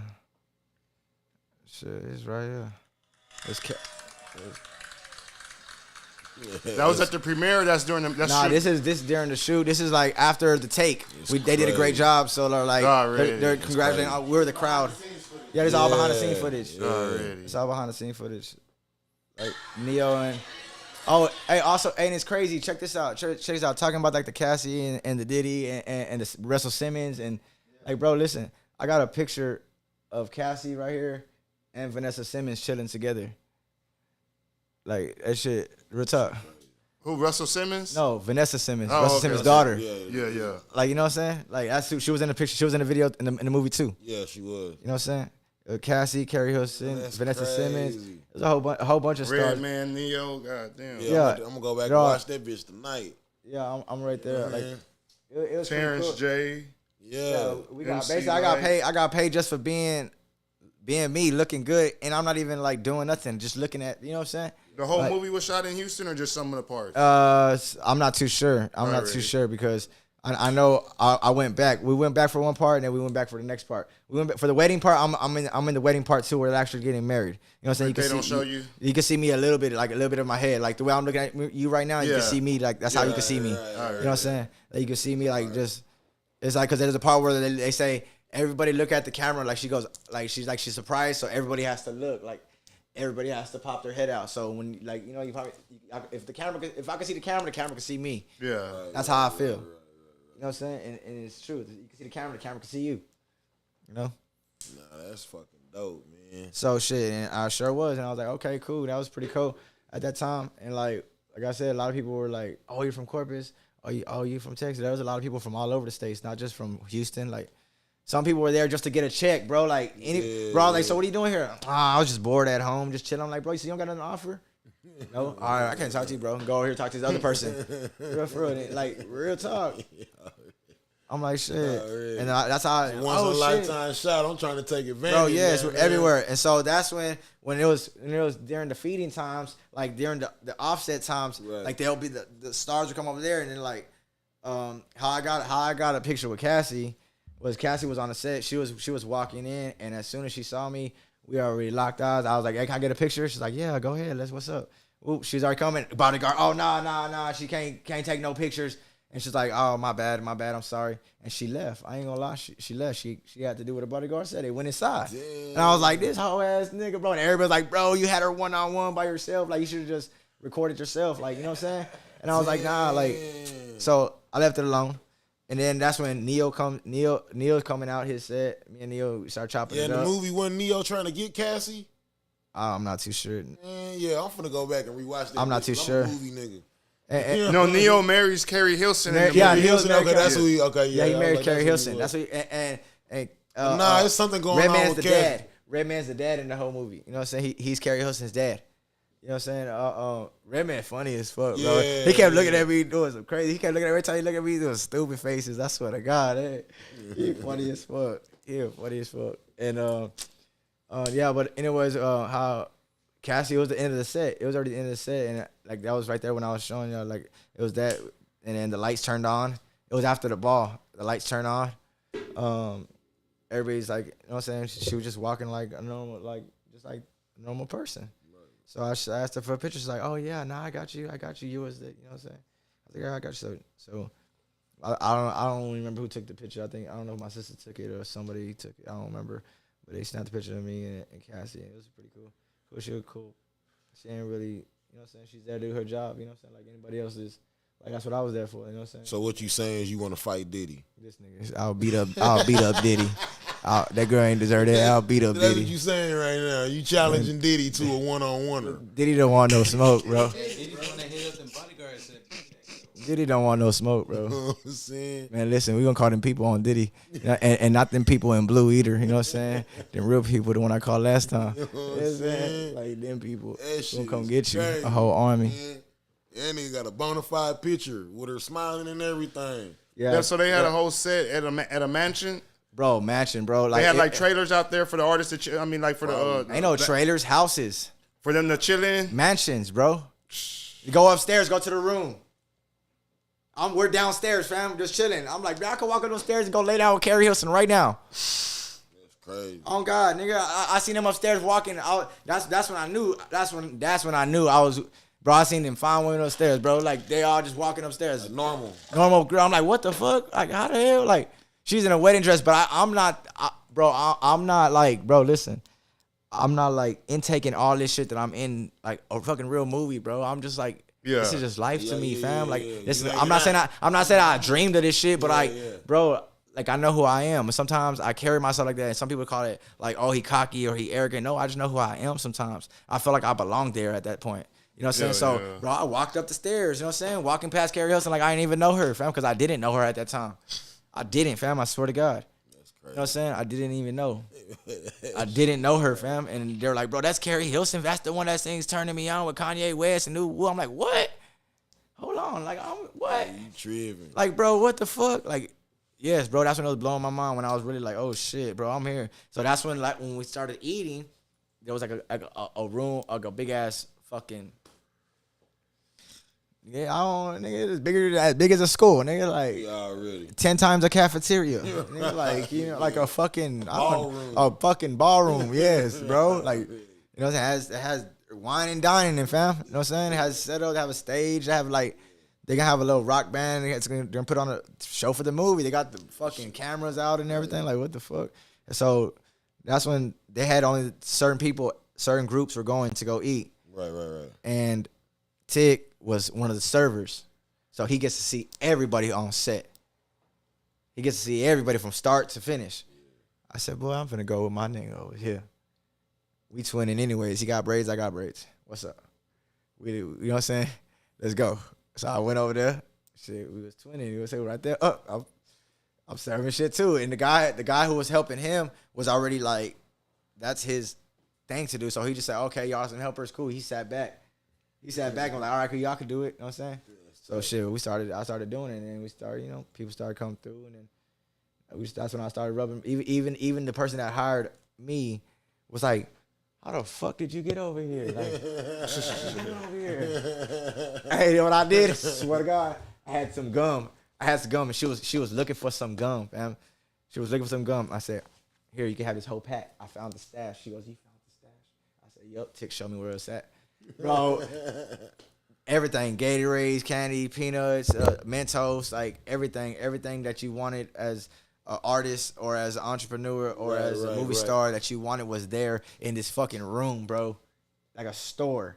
And I found that hard 5 packs of gum, giving it to my people there. Because they had all the extras, like 100 of us, bro, in this big-ass house over here. And over there in the church that they had a church where they got married in. Yeah. It was a... Bro, they didn't just have a room and made it look like a church, bro. No, they had the whole building. That's the fucking play. That's the movie church. Like, you know what I'm saying? That's for the movie. That's only for the movie. They're probably gonna blow it up here in a second afterwards. Yes, it's a big ass field. Like, on God. Bro, yes, we was in the hills for real. We was in the hills. Like, and so from me being in a jail cell, taking a gun charge for my peoples, you know what I'm saying? Me getting jacked from my homeboys, you know what I'm saying? My son being a CPS, coming home, I have to take care of business, to selling my mobile home because the bitch that I went back on a little weed charge. Like, I had to sell my mobile home for pennies on a dollar. Like, you know what I'm saying? Came back and it was homeless type shit. Like, from all that to being who I am today, I've made it far in life, what I could believe, and sky's the limit. Like, there's no limits, bro. There's no limits, man. Like, especially, and I can't do it without God in my life. Cause, like, listen, you're blessed. You know what I'm saying, man? Hey, man, I'm blessed to do what I do and make what I make today. Sometimes I don't even go to the spot. My phone jumping with deposits, and I'm making like a $300 day off deposits. You know what I'm saying? Right. That's off deposits. Now I got three appointments, and I got $300, and I'm $300 up for today, and I didn't even go to the shop type shit. You know what I'm saying? That's just on some speaking hypothetically, like, and on some real shit as well. Like, you know what I'm saying? Like, it's been days where I just sat there and just, man, what can I do today? And I'm going to the shop. I'm making $1,000 and go make $1,200. You know what I'm saying? And it's like, damn, I remember I was making like $300 a fucking week. Now I'm doing that in a couple of hours. Like, bro, this right here, $350. $400. You know what I'm saying? And that's just, and that this was a rush job. Imagine like what I'm doing to it. Like, you feel me? Right. Not saying that it's not right, because this bitch is beautiful. I was like, everybody's like, bro, that hell's hard. You're gonna get on right and high, bro. Who's it for? I'm like, I'm like, man, it's for all of them. Like, it's for the room, it's for the energy, you know what I'm saying? Because I believe, like, I poured my energy in there. I was like, man, you know what? I know them guys would appreciate this shit. Like, they would appreciate that.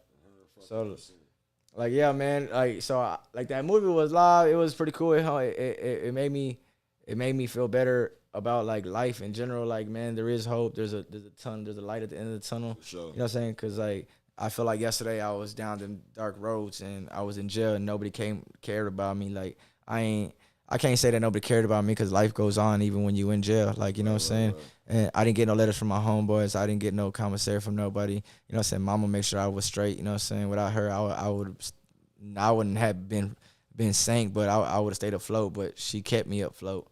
So she made sure that I was eating, you know what I'm saying? And shit. Now today, you see, I'm doing shit like this. I'm doing magic, you hear me? Mm-hmm. Doing magic, turn nothing into something. Like I'll just live life and live life. That's it. You ain't gotta live life to the fullest. No regrets, and just, you know what I'm saying. Yeah, that's what it is. You know what I'm saying? Hell yeah. That's what it is. God damn it. Yeah, that movie shit was fun though. That was a good time in my life. Shit, a lot of people have been to my spot. Like, you know what I'm saying? That Whisper nigga been to my spot. That Mexican OT been to my spot. Who else been to my spot? I could say, shit. Peso been to my spot. Oh yeah, I done met Drippy from TSF South Walk. I drew some art for him doing this shit. Shout out, man, Free Drippy. You know what I'm saying? I had drew him a character, and I took it to his crib. You know, another real soldier that let me go to where he sleep at. You know what I'm saying? Let me stay at his crib. You know what I'm saying?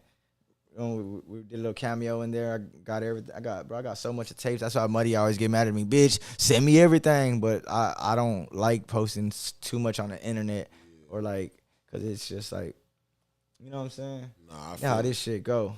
I know exactly. You know how this shit go. Like, you know what I'm saying? They fucking niggas over on that shit, boy.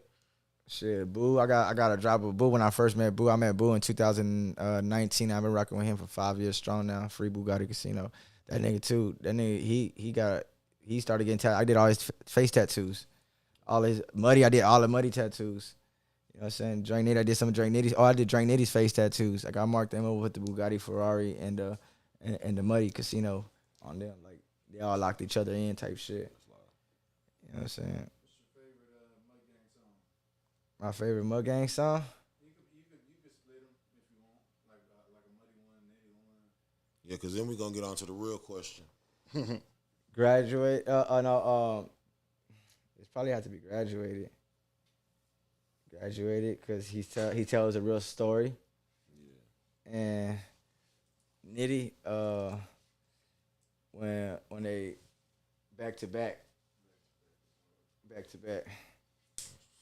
Them two right there. All right, now I'm about to ask the question of the questions, bro, before we get out of here, bro. I need your top 5 from the city of all time in no particular order. Is that favorite time from the city? Of all time, your top 5. I fuck with all the rappers in Corpus Christi. Fuck with me. They all tap in with me. And I can say they tap in with me because I don't go to their house. I don't go to their studios. I don't go to none of them spots. They all know where I'm at every day, and they all pull up to where I'm at. Like, you know what I'm saying? So, yeah, they fuck with me, and I fuck with them. You know what I'm saying? Much love to all of them. You know what I'm saying? But the top 5. This is just your opinion. Can't nobody get mad at you. This ain't dissing nobody, nothing like that. Just what is your, you know what I'm saying? Your top 5, your go-to, all time, Corpus Christi. Rappers only. Yeah, rappers. Don't try to throw Selena in there. Not that Selena. We didn't have people try to do that before. What the fuck? Couple of times. Bro.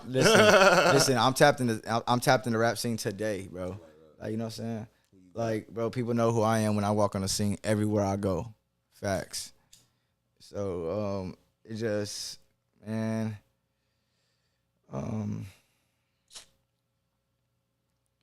Shit. There's too many to name, fam. Give me 5 of them. Pick them out the clap. You know what I'm saying? Pick them out the clap. Whose songs I think are fire? Shit.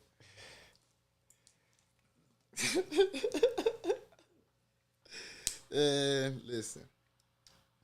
To be honest with you, as a whole, everybody in Corpus music is different and everybody music is fire. Everybody has a different story to tell. So I'm not here to judge anybody, and I'm not here to judge none of the music because I listen to music in general and I listen to everybody's songs. Like, I have everybody's music in rotation. Like, so when I'm on my own live, I have everybody's music in rotation. Like, shit, my nephew do music and, like, he hard, you know what I'm saying? But nobody listens to him, you know what I'm saying? Nobody knows who he is. But he a rapper from Corpus. Like, I listen to people who... He could be on the 5. Yeah. And your sister's saying you put on the spot that you got to answer. You know what I'm saying? Yeah. Nah, I feel you, sis. I'm going to answer that hoe. I'm going to answer that hoe. Shit, top 5. Well, I think I'm doing something? Or who I think... No, all time, dead or alive. Your top 5. No matter if they doing something now, back then. You ain't worried about Don't matter if we heard of them or not. Your top 5. Then, hey, if you think your nephew is one of the top 5 hardest that you've heard, then put him in your top 5. Yeah. okay, my nephew. Okay. Already. What's his name? His name Pluto. Already. Okay, Pluto. Shout out Pluto. Pluto, you know what I'm saying? He just dropped me a song the other day, and I'm like, Already. okay, this is you, nephew? Like, okay. Already. Hey, okay, you with the shits, bro. Like, what the fuck? Like, okay. And he talking about it's just because I sent him a song that I did. Yeah. Awesome, just to see what it think like. And he's like, look, I'll cook this up for you in the morning. Like, what? You cook that shit up so fast in a hurry? Like, bro, and it's not just no bullshit. It's some fire. Okay, so I gotta give, and not just because he's my neighbor, and not just because he's my my dog. You know, I've been seeing this man every day for the past 6 years, like my nigga Drippy Drew. You know what I'm saying? I seen him as baby boy, of course, when he was doing his thing, but I didn't really know him like that. You know what I'm saying? Until he came on the block. I was already on the block. You know what I'm saying? So he came on the block with his dad. You know, rest in peace, Candy. Rest in peace, Andy. You know what I'm saying? You know what I'm saying? Shout out to all them. He been doing his thing, and he showed me more of the music too. He put me in positions to, like, you know, with AG. He put me in positions with, like, to get seen in a bigger light. Like, he done took me on stage with Rick Ross. Yeah, like, you know what I'm saying? Yeah. Like, you know what I'm saying? Like, I didn't got a bottle from Rose, like, you know what I'm saying, of his champagne type shit. You know what I'm saying? Fame saved that hoe for me type shit. Fame was there too. That's what's up. Like, so he didn't put me, like, in his music. I could relate to, like, his music. Like, some of his music, well, not some of it, most of it, I could relate to it. It's like, cause that's what I be feeling. That's what I be feeling sometimes. You feel me? So, that'll be 2. Who else? Lil Ro was one of my favorites for a while. For a while, Lil Ro. Shit, when I first got out in 2016. That's your 3. Yeah, he was on a run in 2016. Yeah, in 2016, bro. That was my dog. Like, I ain't gonna lie. He tapped, bro. Hey, listen, I'm telling you, I don't go nowhere. They come to me. I promise to God. Like, this boy, Ro, come to my house at the mobile home on Lantana. Like, you know what I'm saying? They'll tap in with me. They'll come to my spot. Like, like, you know what I'm saying? I really didn't go nowhere. Like, even today, I don't go nowhere, fam. I'm in the spot. Yeah, Ro's a real one. He took me on the road a couple of times, like, too. Yeah, real yeah. One. Who else? That was your number 3. This your number 4. None of the Mud Gang? Or you could say Mud Gang. Oh, that's Muddy out the way. Muddy over Mud Gang over everything. You know what I'm saying? That's Mud Gang over everything. What? We're not even. That's not no favoritism. That's not no nothing. That's just Mud Gang over everything. Count Mud Gang then. You see what's on the chain? Stop playing with me. We're not gonna count Mud Gang. So you see what's on the chain? That comes out the top. I'm my favorite person. If you want to say, like, you know what I'm saying? If you want to say who's favorite out of the Mud Gang, it's Shiine. It's me. Like, you know what I'm saying? But shit, Muddy created this shit. Like, you know what I'm saying? Like, back to that. Shit, boy, them just living the truth in they songs. Let's be real here now. You know what I'm saying? The niggas was really doing what they talking about. So yeah. We should put the whole Mud Gang as a squad if y'all want to do that. You know what I'm saying? Still give us 2 more still, though. I'm still gonna give y'all 2 more. Who else is out there? I know, I already know. Say they could be dead or alive, man. Yeah, you got 2 on them. You got 2 more. Yeah, I named a whole bunch of them in the but I ain't gonna lie. Beezy was hard. Beezy was hard when we was growing up. That boy, he on the South Side Ballers tape, fam. Like, he was on another level. Like, I ain't gonna lie though. Shout out Michael White too though. But he got some real wordplay too though. It just people don't be taking him serious. I don't know why. I take him serious. You know what I'm saying? I'm gonna take him as serious as he take himself though. At the end of the day. You know what I'm saying? That's what everybody. You gotta take people as serious as they take themselves. You know what I'm saying? So, but like, but I've been seeing some new people, like, you know, got 1 left. I've been seeing some new people come in, and I'm like, oh, okay. Who else is out there? You got 1 left. Who else is out there? Shit. Me. You don't talk that talk. Me. Talk that talk, nigga. Me, you know what I'm saying? I'm the number one. I'm the number 1 pick first though. Talk that talk. I'll take that. Him, Shiine, InkPlugg, Paul, whatever you want to call me. You know what I'm saying? Sean Poe. You know what I'm saying? Whatever you want to call me. You know, me. Like, shit, I just get it out to all the artists, bro. I put all the artists that I work in that putting in work, like that it don't go overlooked because I see everything, bro. Like I see everything. I try to show love to everything, and everything at least putting money behind it and producing it. Like, cause I know this shit takes time and money. Like this shit is not cheap at all. Like what I just did in a couple hours is not cheap. You know what I'm saying? Life ain't cheap, but I'm blessed and I'm able and I made it to a position in life that I don't have to want anymore or need anything because that shit just comes. It comes like daily. I wake up and like it's crazy. I go to the spot and I'm like, what am I gonna do today? And then at the end of the day, I have a bag and it's like, what the fuck? Like, where'd it come from? But it's the support that y'all give me and I really do appreciate that because like I really came a long way.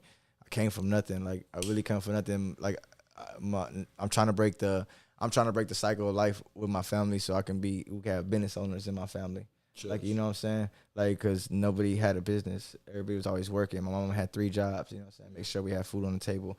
Like, you know what I'm saying? Like, my brother had a little skateboard business, yeah, but, like, nobody actually had a building business where you could walk in. You have to greet people. I have to deal with 100,000 different personalities fucking yearly. Right. Like, you know what I'm saying? So, beside myself, I got, like, 10 of them. You feel me? Like, for real, bro. Like, people don't know what people's really going on, like, in real life. You know what I'm saying? People just judge me off the book or see what they you know. That's why you gotta treat everybody as equally as you can, bro, because you don't know what the fuck they going through, man. So yeah, shout out to all the artists who are doing something, man. All of them. Like, I really don't have no favoritism. I really don't. Because if I run into you and you might say, oh, you forgot to shout me out on the podcast or whatever, bro, I got a lot on my mind. You know what I'm saying?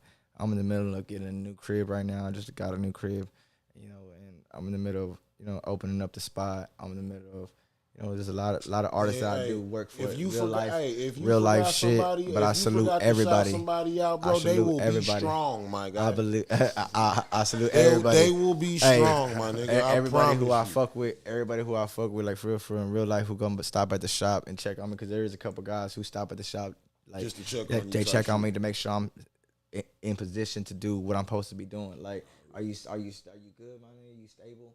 Are you right? You know what I'm saying? How's your relationship with God? Like, you know what I'm saying? You good? You need anything?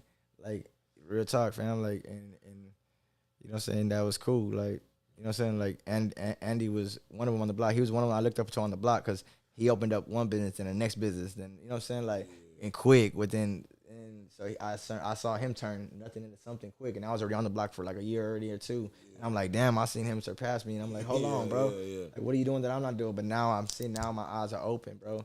I see the business part, the business side of everything now. Like, you know what I'm saying? So I'm just on to some new journeys. Like, I got a whole bunch of stuff, like journeys, not just this ink. I got a whole bunch of other stuff coming out. Like, just follow me on my page, and you gonna see.